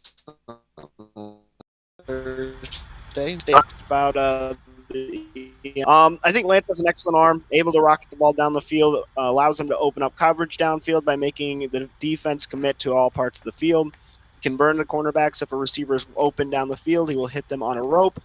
He can extend his body and maximize his arm strength for deep throws. And this guy is 7 offers out of high school. Wasn't ranked on ESPN. He had North Dakota State, Boise State, Brown, Cornell, Northern Illinois, San Diego State, Western Michigan, Minnesota. That was it. 7 offers out of high school, and at North Dakota State, undefeated as a starter. Undefeated. Only 19 games though he's played total in his career. Undefeated, national champion. He was the first freshman to be voted Missouri Valley football Offensive Player of the Year. He's 4th in the history to win Newcomer of the Year and Freshman of the Year. He was FCS All-American in the first team. First freshman to start season open as quarterback at North Dakota State, and he won the Most Outstanding Player in the national championship game a few years back there. Obviously, he sat out last year for COVID reasons. I think they only started the one game where he just said, we're not going to play. So, yeah, he didn't play at all, opted out. So, and just prepare for this moment right here. So, I think this is an interesting pick for I wouldn't have picked Trey Lance here. I think he's probably the 3rd or 4th best quarterback. I think Justin Fields is still the 2nd best quarterback here. But, man, this is you can see right here on just this arm strength here, the coordination, the accuracy. Here's a little deep pass you can see if you guys are watching at home on the NFL Network. watch going through the pro style quarterback here. But yeah, I think this is still the fourth or fifth best quarterback. I think also thinking back at Carson Wentz at North Dakota State, he had his first 2 years, but now injuries and, it's starting to catch up with him. So that's kind of the little bit of a worry, but he's got that speed with his feet. But man, this is an interesting pick. Jimmy Garoppolo, I don't think will be in San Francisco much longer. It just kind of depends on where the trade is, but interesting pick, I would say. And we'll see where Jimmy Garoppolo ends up. Maybe tonight, maybe while we're live, maybe not. Sam, your thoughts on Trey Lance going to the Niners? Yeah, I had Trey Lance going. I did a little top 10 before the show started. I just couldn't believe they would pick Mac Jones at 3, that they would be so vocal about it. So I guess they really weren't that vocal about it. It was more reports than anything. But that guy's got speed. He's got size, and a team that's very, very poised to win. I mean, they made the Super Bowl 2 years ago? Yep, 2 years removed. They have same defense. They have relatively the same personnel. Excellent weapons. So they're in a position to win now. I'm really interested to see if there's going to be a QB competition or what. But that's sweet. I like the 49ers. They're kind of my NFC team that I like to root for. But I've got Kyle Pitts going next to the Falcons. I think the Falcons might go for more offense. Jordan, I heard you over there. I don't know what you were laughing at, but what do you think about this pick now? I have a fan coming in for this pick, by the way. I have a Falcons fan. Brett Boretsky popping in for this. Okay. All right. I think they go with Kyle Pitts. That's who I would go with. I think he's probably the best skill player. I mean, God, he's a tight end, but I call him a skill player, because he's that skillful. Has a lot of attributes that you love in a tight end. Ability to catch the ball. Not many people are that fast. He might be. How many? Are there any tight ends that are faster than Kyle Pitts in the NFL? Hard to say because Kyle Pitts, guys, plays wide receiver too. I mean, the man literally disqualified himself from winning the tight end award in college because he played wide receiver so much at Florida, or lined up as a wide receiver so much. So, Jordan, to your point, no, I don't think there's a tight end as fast as him, and I think he's faster than most NFL wide receivers already. There's a free Josh Gordon sign on the screen. There really is. There is. They're saying free Josh Gordon. Wow. I mean, so there's a lot. They are looking at putting him at tight end, right? Yes, but he's okay.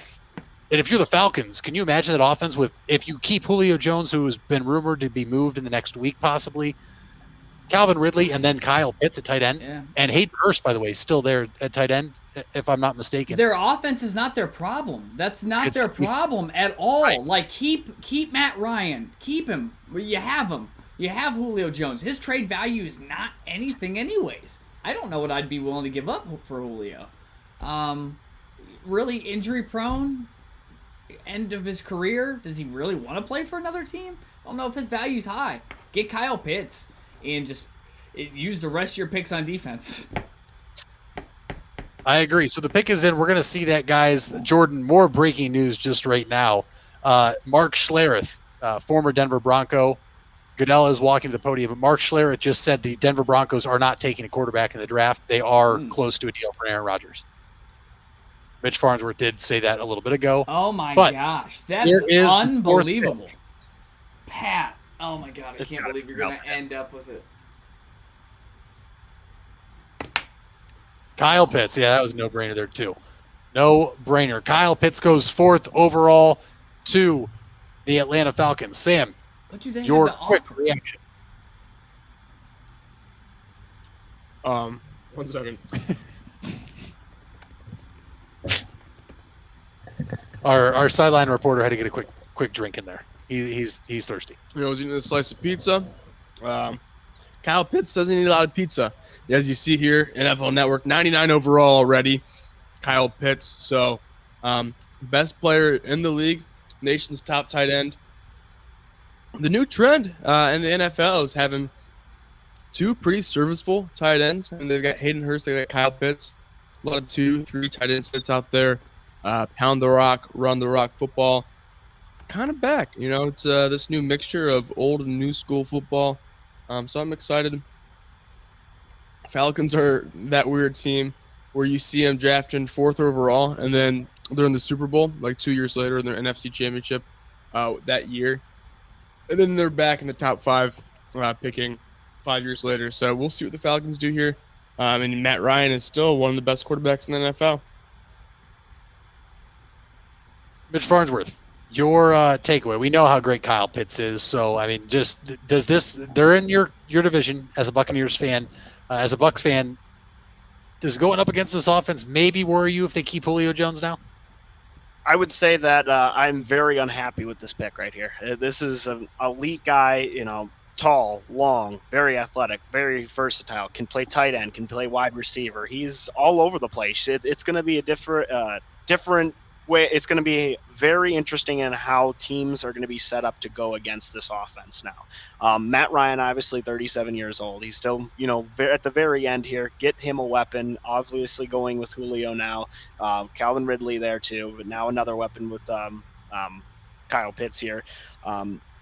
You can move him inline tight end, play him on the wing, flex out in the slots, but all the way out as great arch release. This kid's just all over the place. This kid is going to be electric. I think this is going to be an instant help for Matt Ryan down in Atlanta. I think this is a great pick for Atlanta and a bad pick for anybody else in the NFC South. And here we have our guy in the green room, so I'm bringing him in for our Atlanta Falcons fan. Oh, yeah. Brett Beretsky. Bringing him in. Brett. Here we go. Brett, welcome to Cover Your Balls. Downtown Cleveland. What do you think as a Falcons fan of this pick?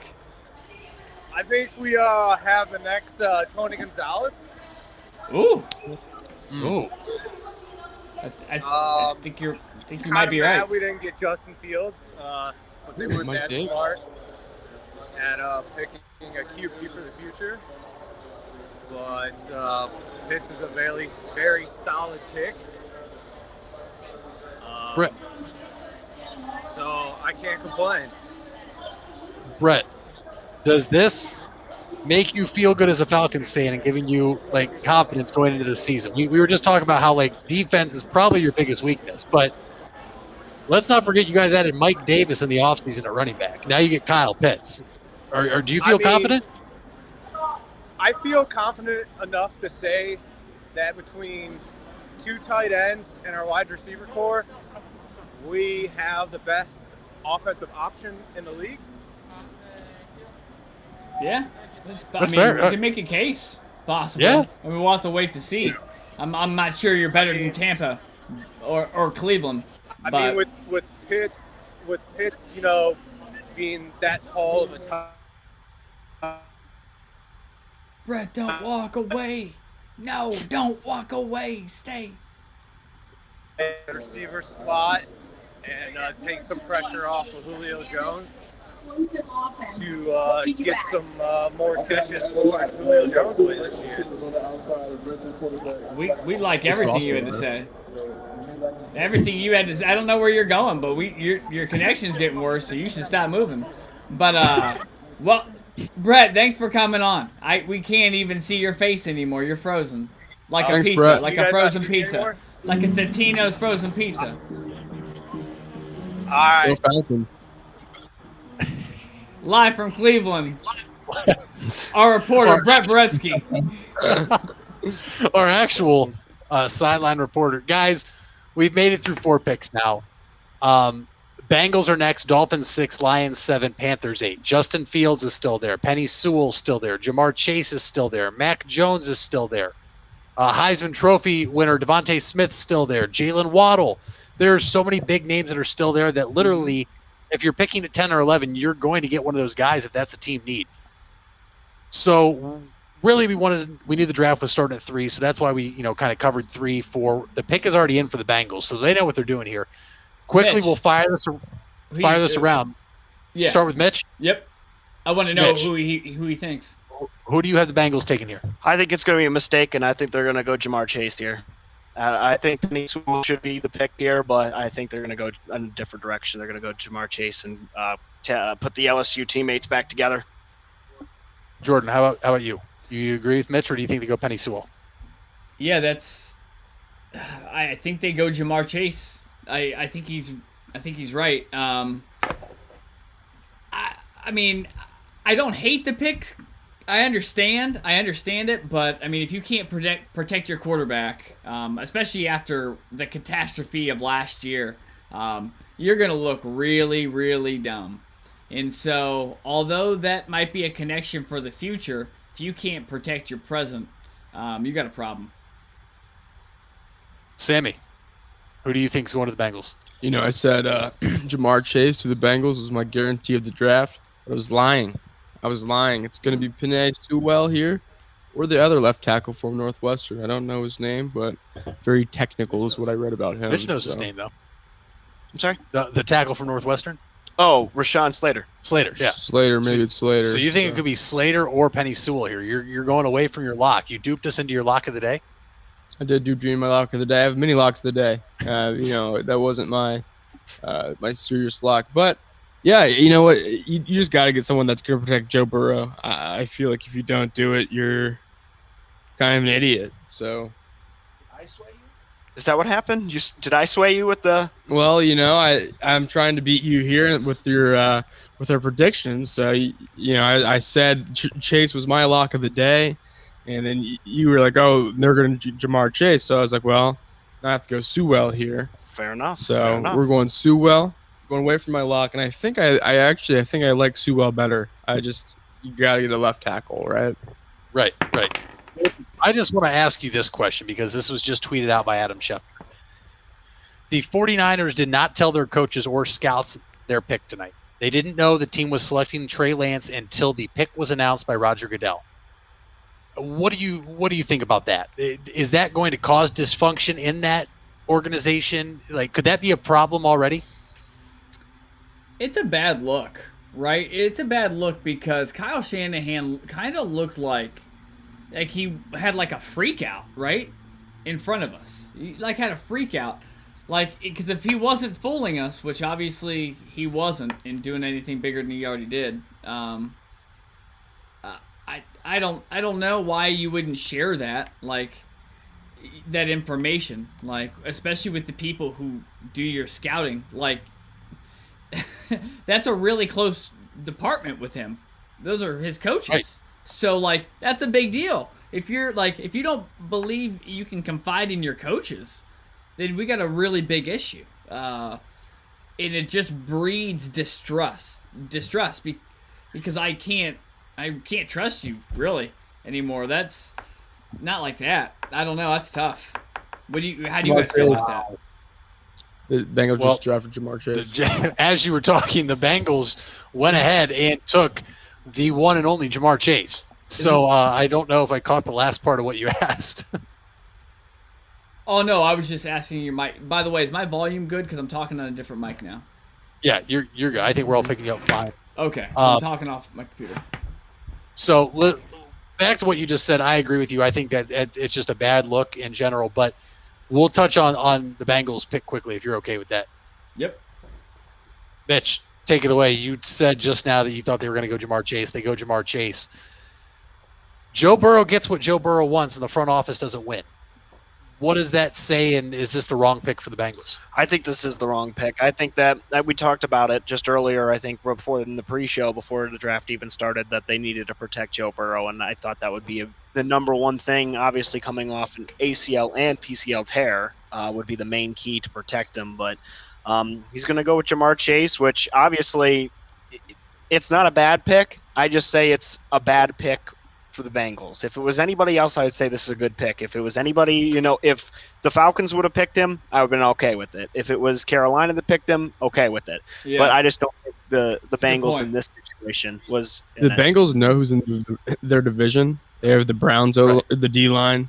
They have the Ravens, and they have the Steelers, who are just historically brutal defenses. I heard that Burrow was pushing real hard for Jamar Chase, so I'm sure that's why they went for Burrow here. I'll be interested to see. Hey, maybe they think they could grab Slater at like 11, 12. Maybe they make a push back in and try to get Joe at left tackle. But it really makes no sense if you're going to do nothing about your O-line.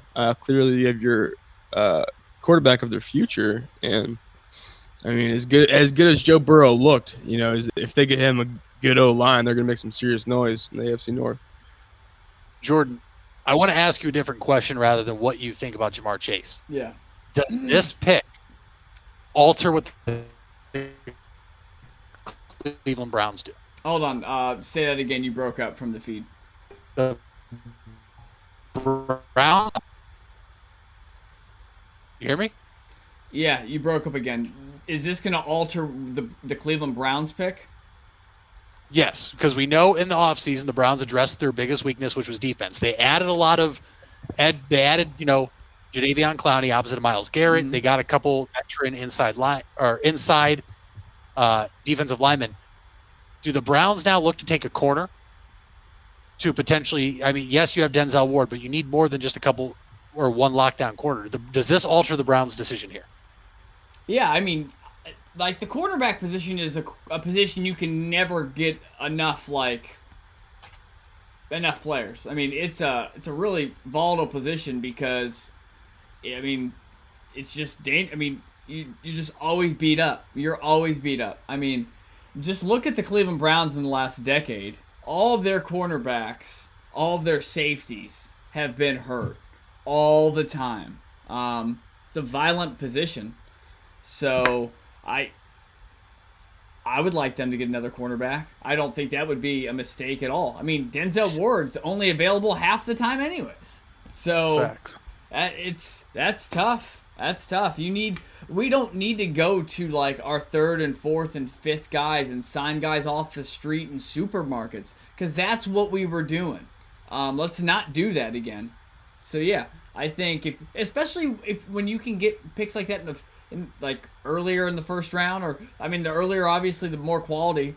I don't know, Mitch, what's the quality like in this draft for cornerback, like overall? I'm sorry, I was watching. What was the question again? Go ahead. What's the quality of corners in this draft overall? I would say there's a few. I would say you got three main ones. Obviously, Patrick Surtain's probably the best one out of the ones that I looked through. Farley's up there, and Jace Horn from South Carolina. Those are probably the three main cornerbacks that I would look for. But really, those are the main three that I would say would go be a first rounder. Other than that, you're probably going to get some of these other these corners in the second round for sure. I think the Browns are going linebacker no matter what. I hope so. I really do. Meanwhile, in for the Dolphins, by the way. I don't know. I was going to say the pick's in for the Dolphins. Jordan, quickly, your pick. Who are the Dolphins taking? Sewell. Penei Sewell is my pick. Yeah. They traded Laramie Tunsil last year. I couldn't pull up my list. Yeah. All right. Yeah, they're going Penei Sewell here. Traded their left tackle. So I mean, Slater is Laramie Tunsil, Noah's Ark. Yeah. All right. So you're both going Penei Sewell. Mitch Farnsworth, quick. Who are they taking? Devontae Smith. I think they're taking Devontae I think Smith. it's going to be another mistake because I think Penei Sewell is going to be one of the best offensive tackles here in the next few years. But obviously the wide receiver. This is the main thing. I think they really liked Pitts. If Pitts was there, they were going to take Pitts. If Chase was there, they were going to take Chase. But now you got to look at it. You got to give Tua some weapon. I thought the offensive line would be the biggest part for the Dolphins to rekindle, to protect Tua. But obviously it looks like they're just going to give another weapon with Devontae Smith. You think it's Devontae Smith over Jalen Waddle? I believe so. I think Heisman winner. I think that's the main gloss thing that franchises will just see. Oh, he's a Heisman winner. Got to go with the Heisman winner. So I think that's kind of the thinking. Miami, somebody for Tua to have to pass to and everything like that. So I definitely think this pick is going to be Devontae Smith. Well, here we go.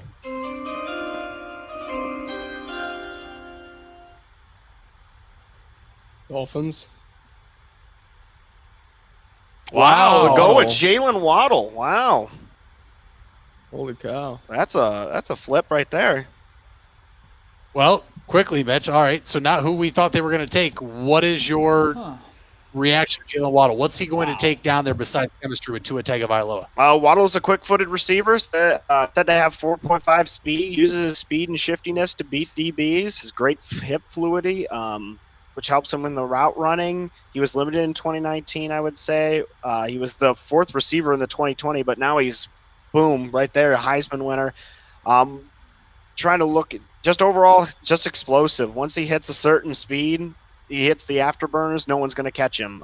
So this is definitely an interesting pick. I thought this was going to definitely be Devontae Smith. I think Waddle probably could have fallen into that 15th range, even if the Dolphins probably wanted to move back. I think Waddle would have been there. So I think this is kind of a reach, even though picking over Penei Sewell, I think that would have been a good pick. I would Devontae Smith would have been a good pick. But this is an interesting one. Are we about to see a trade with this Detroit pick, or are we going to see 3 wide receivers drafted in a row? I think Detroit's got to look at Penei Sewell now. I would agree. Jordan, what's your reaction to Jalen Waddle being the pick to the Dolphins here at 6? Yeah, I don't get it. I don't get it. I think, I just don't get it. I think you get the best available player, especially when you're not. I mean, you're not as good as you could be on the line. Yeah. So, I mean, these guys don't just always come around. At least this elite. Heck is in already. Yeah, Detroit wasting no time. Not even time for me. All right. Who they going? Just who the Lions take. Yep. Well, on my reliable sheet, I had Chase, I had Sewell, and at 7 I have Smith. So I guess I'll keep it Devontae Smith. I don't know much about the Lions line, but let's go for 3 wideouts in a row. Mitch Farnsworth. I think Penei Sewell is definitely the option right here. So I think this is a good place to. He slid down to 7. I think Detroit didn't think he was going to slide to 7. I thought he would be definitely gone to the Bengals. I thought if he didn't go to the Bengals, I definitely thought he would go to.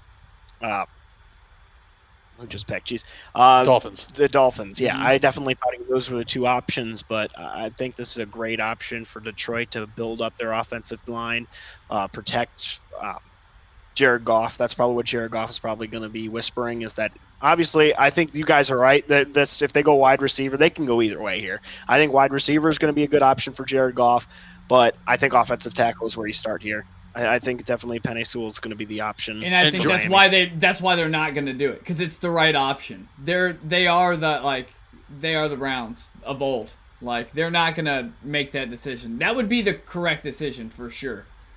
Jordan, you said before though,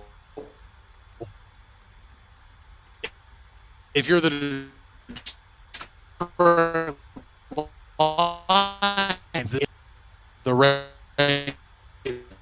are the Lions got a Lions, or is this a new regime in Detroit that's going to take over and do the right thing? I don't think so. Did you watch the press conference? I feel like Dan Campbell, though, if he's biting people's kneecaps, he wants a real rough and rowdy guy. Maybe he wants a bear that can dance, and that's what they're saying about Penei Sewell. They are saying Penei Sewell had the cleanest NCAA football jersey in the 2019 season because nobody could, 1, knock him down, and 2, nobody could even get around him to put a hand on him, they were saying. They call him the dancing bear. And some people say he is the surest thing. He's a big boy. He's a big boy. Franchise tackle since some guy was drafted in 2007. Mm-hmm. Joe Thomas says he likes him a lot, too. So, hey, if Joe Thomas says he likes a left tackle, I like a left tackle. And, hey, Joe Thomas, bald, shiny head. Oh my gosh. Andrew Berry, gonna pick? Baby Potter. The pick's been in for the pick went in immediately. Oh my gosh! Come on. I don't. This is what they do. So they had 7 minutes left. So now they're taking off the 7 minutes. Okay. Travis Etienne, the next Barry Sanders. Well, this high. Mac Jones just waved at me. Guys. I know. I know. I was a joke. Guys. It's a joke. If they took him, just that would be a Lions pick. They would do something like that. Well, we just thought, everybody else thought, he'd be a top 10 pick, but we weren't saying anything to anybody because we didn't want them to pick him. Come up with something like that. I can't wait till the Browns draft, and then like I hope the person's there. I'm not going to be awake. In Cleveland. I gotta stay awake. I'm sacrificing the sleep schedule, the workout schedule, and the work schedule. I gotta stay up to see my Browns pick. I gotta wait till 32. You guys got it easy. Nope, we're as soon as 26 ends, shutting everything off. I don't think the show's gonna make it till packing it up. 26. Oh, we ain't. Oh, we ain't making it. No, Whoa, Detroit! Yo, Detroit is going crazy in the draft room. I think it's Penny Sewell, and they got a steal right here. I think they got a steal here. Maybe a little more, maybe over a little bit, I would say. They are going nuts in that. This is great because he's not going to be in the AFC. They must be very excited too. I like it. Anything that's easier for the Browns. What if it's what's his name? Mac Jones. What if it's Mac Jones? Oh my gosh! What if it is Mac Jones? I forgot. There's nothing better than just being absolutely shocked by a draft pick. I know, like appalled. Where is Mitch at this point? Where do you see Mac Jones falling to? Man, I really like New England now. That 15th pick, they even can up if he's sitting there. I think New England definitely could be the spot as the selection comes up right here. And it is Penny Sewell. Good call. Penny Sewell is a Detroit Lion. New regime? Maybe. Guys, Mitch, I know you have all this in-depth on all these players, but I think everybody knows how great Penny Sewell is and how great the potential he has to be great. I mean, literally there's talk that he is the next Joe Thomas-like tackle. Mm-hmm. He's going to play for years. We have a dancing Lions fan on the stage, and let me tell you, it's not the best dancing, but at the same time, he's really excited. That's what we like to see. I mean, he is so that's excited. Tina Turner, Mitch. You see the tweet? Yeah, that's Tina Turner on stage. Not yet. I feel terrible. But guys, next 4 picks: Panthers, Broncos, Cowboys, Giants. I'm going on record right now. Mitch, I know it wasn't popular with you. Justin Fields is going to be a Carolina Panther, I think. Oh, I don't believe. I don't like that pick. Mitch, I actually. Yeah, I like so I'll tell you why I love that. I had Ooh, that's interesting. That was what, 7th? So I had Waddle going 8th. Waddle's off the board. And I had Fields going 9th, which is Denver Broncos. So now I'm thinking that Justin Fields might go 8 here to the Carolina Panthers. They have Teddy Bridgewater, if I'm not mistaken. They traded him. They traded him. Exactly. So they just have Sam Darnold they now. have Sam Deadeyes Darnold. It would make sense to me that the Panthers draft Justin Fields here. So we have, like I said, it's the Panthers, then the Broncos. No, he's not going. He's not going there. Panthers, Broncos, Cowboys, Giants. Next he's not going to Carolina. They're not taking. Here's what we know. We're indifferent on Carolina. The reports are Denver's not taking a quarterback then. We know Dallas needs defensive help. We might see the first defensive player of the draft taken. We probably will see the first defensive player of the draft taken by the Cowboys and what is more than likely going to be Patrick Surtain or J.C. Horn.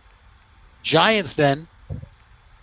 I would say the Giants after this Panthers pick is almost a huge question mark. What do? Do they go defense? Do they go offense? Do they get a wide receiver for Daniel Jones, opposite of Marvin Jones? Do they get a linebacker? I mean, I don't know, guys. Micah Parsons is still there. Jordan, what do you think? Yeah, Micah Parsons is still there. I mean, we're still really early. What is that, 4 picks away? See, Carolina, if they take Devontae Smith, Denver taking Surtain. Man, if I'm the Giants, I think Micah Parsons is an appetizing option, but I still think that may be too early. Maybe you go with Rashawn Slater. I like Phillips a lot, the edge rusher. I forget where he's from. Miami. Jalen Phillips. I think Jalen Phillips. Yeah. What do you guys think of Rashawn Slater? I love Rashawn Slater. I think he's obviously behind Sewell because Slater can move across the whole offensive line. He can play any position on that offensive line. So available to move any position and being able to do that is one in a generation. You get to see a player that can, play across the whole line at a very high level. So I really am the fan of Rashawn Slater. I think Sewell's got a little bit more because I think Sewell's probably going to be an all-pro.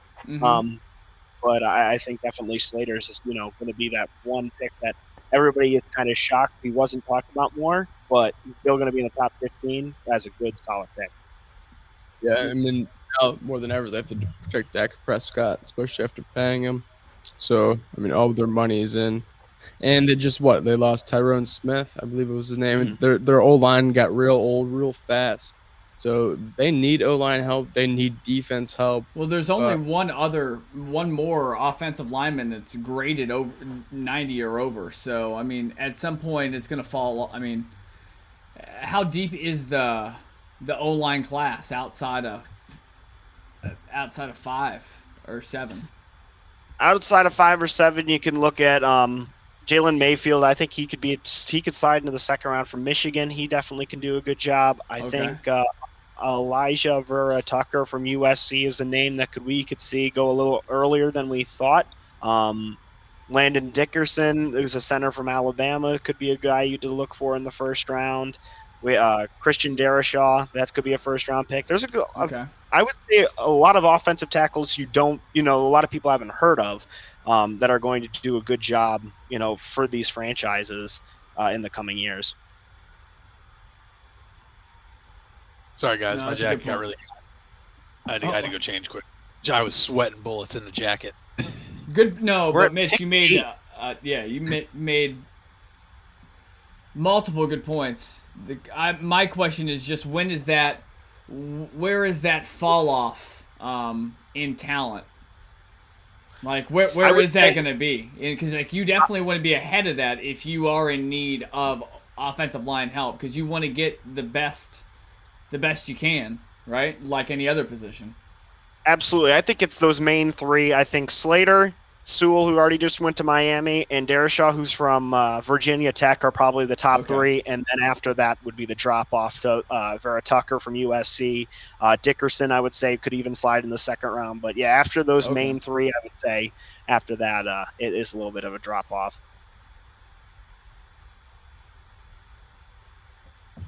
And I imagine that has to be like a crazy skill to have. Like if you're in one of these draft rooms right now and you're trying to judge where the drop-off is for a position from one level of a player to another, that has to be an amazing skill to have, right, guys?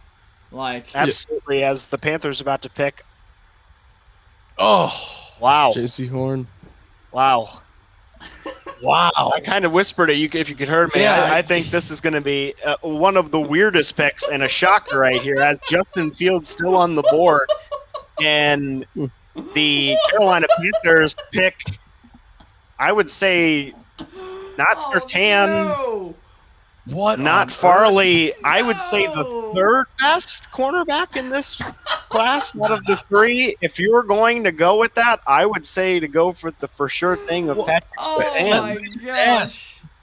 Did they take him because he's a Carolina boy? And I'm being serious. I know how stupid that might be, but I mean, he went to South Carolina. Could that legitimately be a reason they got to watch him in their own backyard over the past couple of years? It could be. He's a very athletic corner, good size, 6'1", 200 pounds. He's still developing his game is what I'm worried about. Fluid hips, can mix up receivers and works his head back to the ball and can make nice moves to get to the throws. He has great explosive closing burst and will even challenge bigger receivers and has great awareness. It plays to his size. His weaknesses, though, very quick to leave his back pedal and needs to be a better tackler in the open field and is late to reacting to zone coverage. So I hate not being able to tackle in the open field. That's not one of the things. Isn't that a red flag? You know what I mean? You told me all these great qualities, and all I could hear was needs work tackling an open field.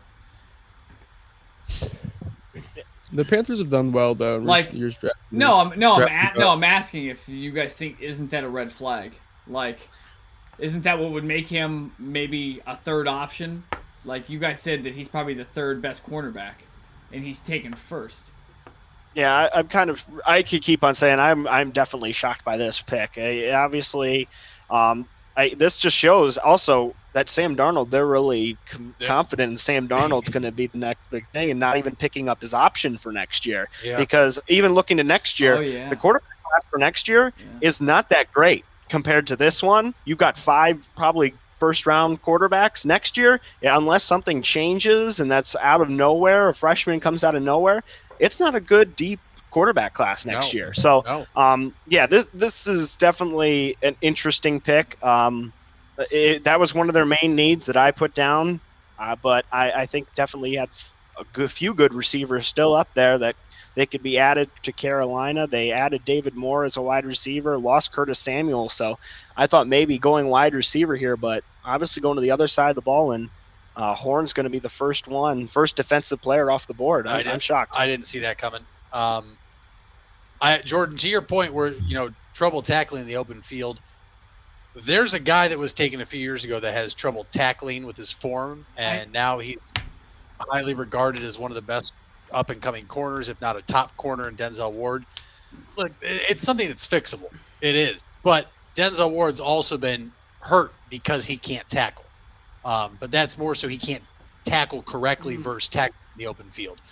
So if you ask me, look, this pick surprises me. I thought it literally would go Surtain, J.C. Horn, Newsome, with Farley falling out of the first round because of those back issues. This all but opens the door now. And now, guys, we see all these rumors about, the Broncos aren't going to take a quarterback because they're trying to get Rodgers. But if the Broncos take Justin Fields here, this could be for the Packers. Mm-hmm. Like, we don't know. This is starting to get real fun because we don't know. Sam, you are John Elway. What are you doing here? Yeah, I've got absolutely no clue. And with Good that, job, John. You know what? That's about where I am right now. I have no idea, and I'm the expert over here. I'm with you, Sam. You know what? I did to the top 10 picks, so I'm running out of options here. The Broncos are a very strange team. They have a really, really good receiving core. They have Hamler. They've got Jerry Jeudy. They've got Noah Fant. They've got Philip Lindsay. I believe they still have him. So no. Lindsay He's gone. Gordon. So there's not a running back that you draft this high in this year's draft. So I guess you'd maybe go Micah Parsons here. Yep. They still have Von Miller, to my belief, right? Yeah. Listen, they went to Bradley Chubb a couple of years ago, and that really didn't turn out to what people thought it would. Mm-hmm. Trying to, put him opposite of Von Miller, it has not been that tandem that they've been hoping for. I mean, look, they could go Micah Parsons here. They could go Mitch. Could they go Patrick Surtain here? They did get let go of AJ Bouye. I would say right now, let's look at this. You're the Broncos right now. You're John Elway. You've got Justin Fields and Mac Jones sitting in front of you.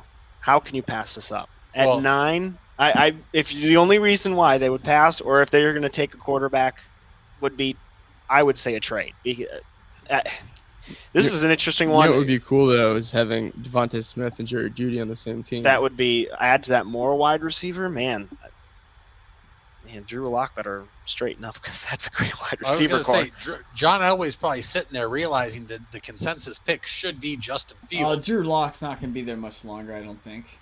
Right, but we also know John Elway can't draft a quarterback to save his life. What's if the Packers logo just came up right now?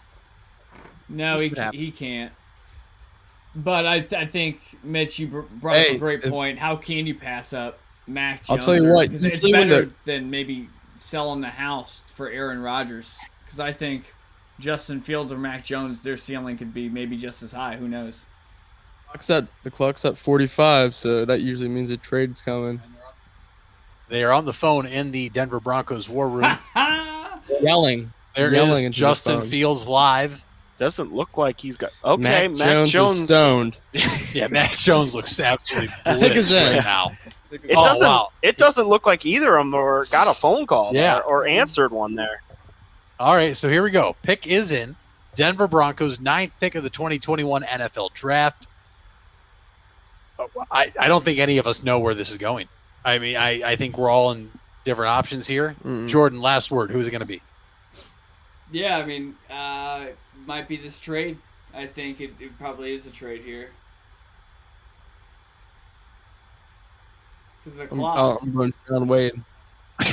What? Sean Wade. Lock it in. Oh my God! If they pick Sean Wade, I'd just walk out of the room. Hold on. Here it is for Sam. Pound it. Yep.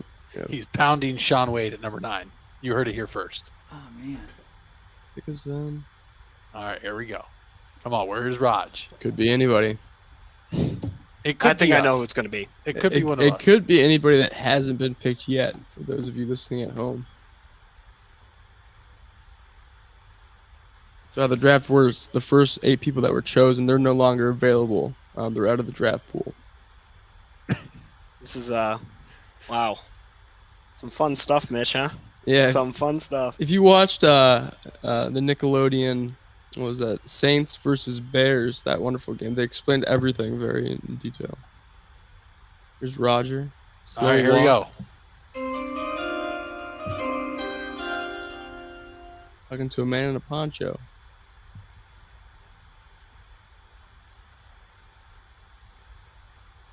Sean Wade.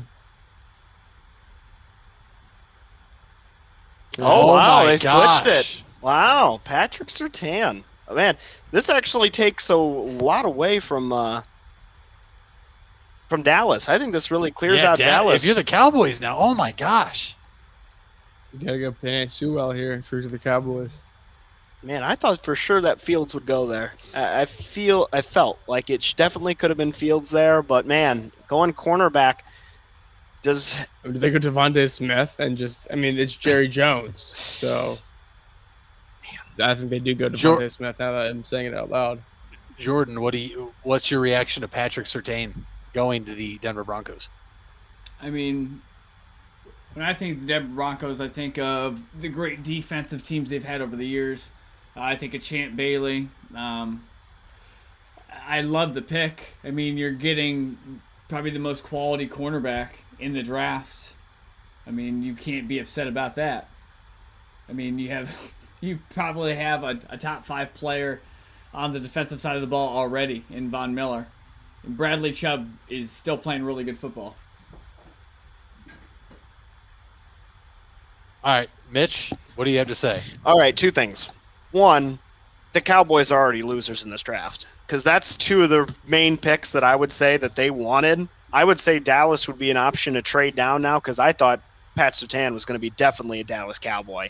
And Horn's gone. So now you got to think Farley. But Farley's got the back issues. So you got to be worried about that as I stand up here and readjust myself from all the craziness. I'm going to just say, I wouldn't be comfortable taking Caleb Farley here. I wouldn't. But what else does Dallas want? Dallas could go wide receiver. You know, this is interesting.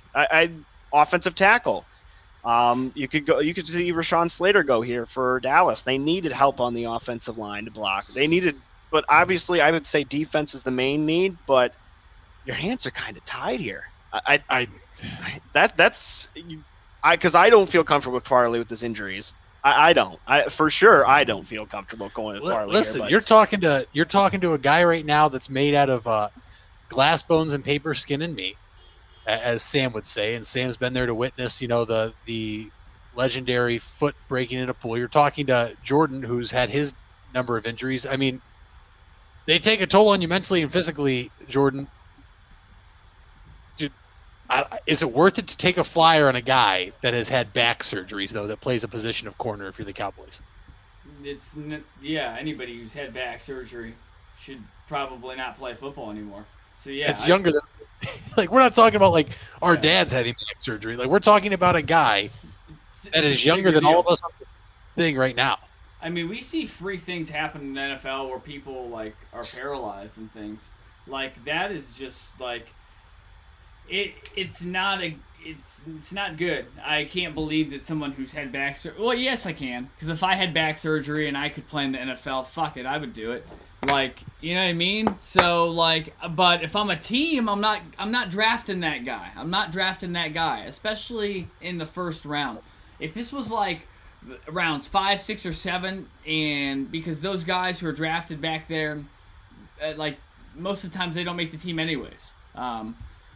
A lot of the times late in rounds, so like it'd be okay to take a chance, but not this early in the draft. I mean, could this be an area that we see the Browns draft up to? I think you're not going to see Dallas pick here. I think they got those 2 cornerbacks, and they said they wanted to get one of those 2. I don't think they wanted Farley at all, and those just got cleared away and right in front of Dallas. I think this is a great place for Dallas to trade down because you can get draft capital. New England? Just drop down. Who could they draft down to? Yeah. I think right now New England would be a spot Philly. right Oh, I almost just said it. Here comes So Devontae Philly- Smith. Yeah. Yep. Wow. Wow, to steal him in front of. Wow. Interdivision trade. Cowboys traded the Eagles. A fully vaccinated draft room in Frisco, Texas. Hey, you know what else happened in Frisco, Texas?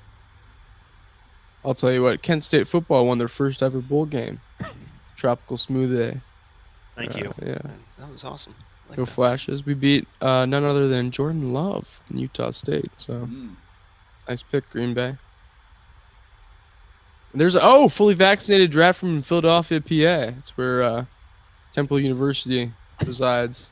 I got the trade if you want me to. Yeah, break down the trade if you can. Dallas traded number 10 to Philly for its first and third round pick. Sweet. And I'm probably going to go with you, Sam. I think Devontae Smith It's- definitely goes, and this is going to be Well, it's big. almost a no-brainer. Yeah, I think But big for Philadelphia. after messing up with Jalen Rieger over Oh, yeah. I'm gonna be off Justin the screen Jefferson, for a second. which is All right. just absolutely laughable. But Yeah, they won't let that mistake happen. They don't want to be a laughing stock again. yeah. So. Oh, man. If it's anybody else than Devontae Smith, I'll be. Yeah, but it's the Eagles. We've seen them do this before. Yeah. Hey, Devontae Smith, Jalen Hurts. I mean, there's no way. There's no way. Who picks at 11? The Giants were absolutely. So look at that. You had Dallas, the Giants, and the Eagles. So who hates who the most? Who do you want to get Smith? Who do you not want to get Smith? So that's awesome. Yeah, the Eagles totally just swiped that. And I'm gonna text my buddy Stevie. So congrats. That is a very cool draft day trade right there. No activity. Mitch. Maybe hit the an OK button on the remote. I think you're closer to the remote than I am, though. All right. Who was the team that lost on purpose right before? That eliminated who from the playoffs? I think the Eagles lost. Yeah, it was the Eagles and Reds and the Washington football team. Oh, okay, I gotcha. I thought the Giants were involved in that. Maybe.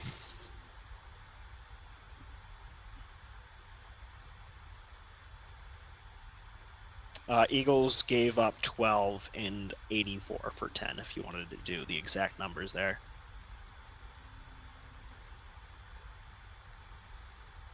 And after this pick, I don't know where Jordan is, but I also know we only said this is going until 9 o'clock, so it is 9:30. So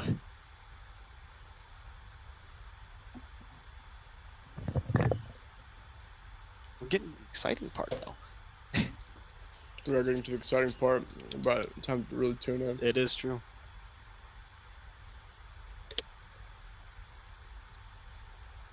yeah, after this pick, I think we'll wrap. I mean, obviously, we'll still stay tuned in and or at least wait till Jordan's back and get his last thoughts. But after we get this pick, let's talk about the Browns and Buccaneers, and then we'll probably just wrap it up because it is getting exciting. I know we're all tuned to TV rather than everybody in the ball pit, but this has been a lot of fun, and I don't know why I can't get behind Devontae Smith here because I watched them take Rager over Justin Jefferson. If you guys want to keep going, you guys are good, but I'm closing out. Also, I can put it on the screen and you guys can just do your thing. We just said we were rented while you were Okay. gone.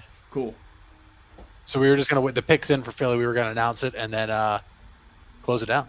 Cool. I'm just saying that I won't be shocked if it's not Devontae Smith. I feel like it's It has to be. It's I the only don't know reason they any jumped up. picks. I did zero prep. No picks. But like Justin Jefferson was there last year, and they took Jalen Reagor. Devontae Smith's there this year. Yeah. You got to. You have got to, to. but what if they don't? It's the Eagles. They're a bunch of idiots. They're They- flaming morons. I believe they definitely have to go Devontae Smith. I think that this franchise will rise. If they don't that miss just that. means all that means, guys, is if Devontae Smith's taken here, he is the undisputed heavyweight champion of rock, paper, scissors when it comes to virtual meetings with the coach. That's all it means. So, last thing before we wrap up, guys, Justin Fields is still on the board. I know. Mac Jones is still on the board. Yeah, well, he sucks anyway. Oh, okay. Well, that's your opinion. But we're at pick 10 in Justin Fields. The next few picks, let's say, I can say obviously the Eagles just moved up. The Giants don't need a quarterback. Chargers don't need a quarterback. Vikings could. That would be an going to option. get Justin Fields. I think that's going to be the option. Is that he's going to fall right to New England as the commissioner stepping up to the podium for this Here it is. final pick on the Cover Your Balls Yeah. NFL special. New England won't even have to trade up anymore. What's up with these fans on the stage? They're throwing off my timing. I hate Roger. They're all vaccinated though, so Where did they get this chair? Yeah. Like the 1980s? I'll probably sell it after this. All right, here we go. Raj for the 10th pick of the draft. make sure to bring your vaccine passports.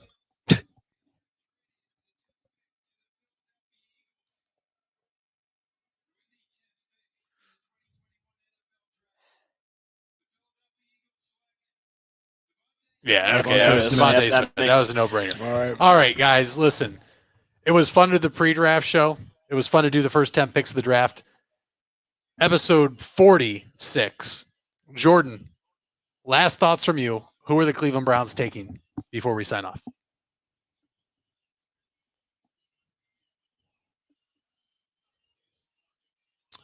Mute. Yeah, I think he's muted. Sam, who do you have him taking? Linebacker. Oh, okay. Jordan says linebacker. Yeah, I'm gonna go Sean Wade. So thanks for Jesus tuning in. Christ. Have a great night. I'm not going to be a Browns fan if that happens. Yeah, I won't take Sean Wade. Mitch Farnsworth, who do the Browns take? Zayman Collins.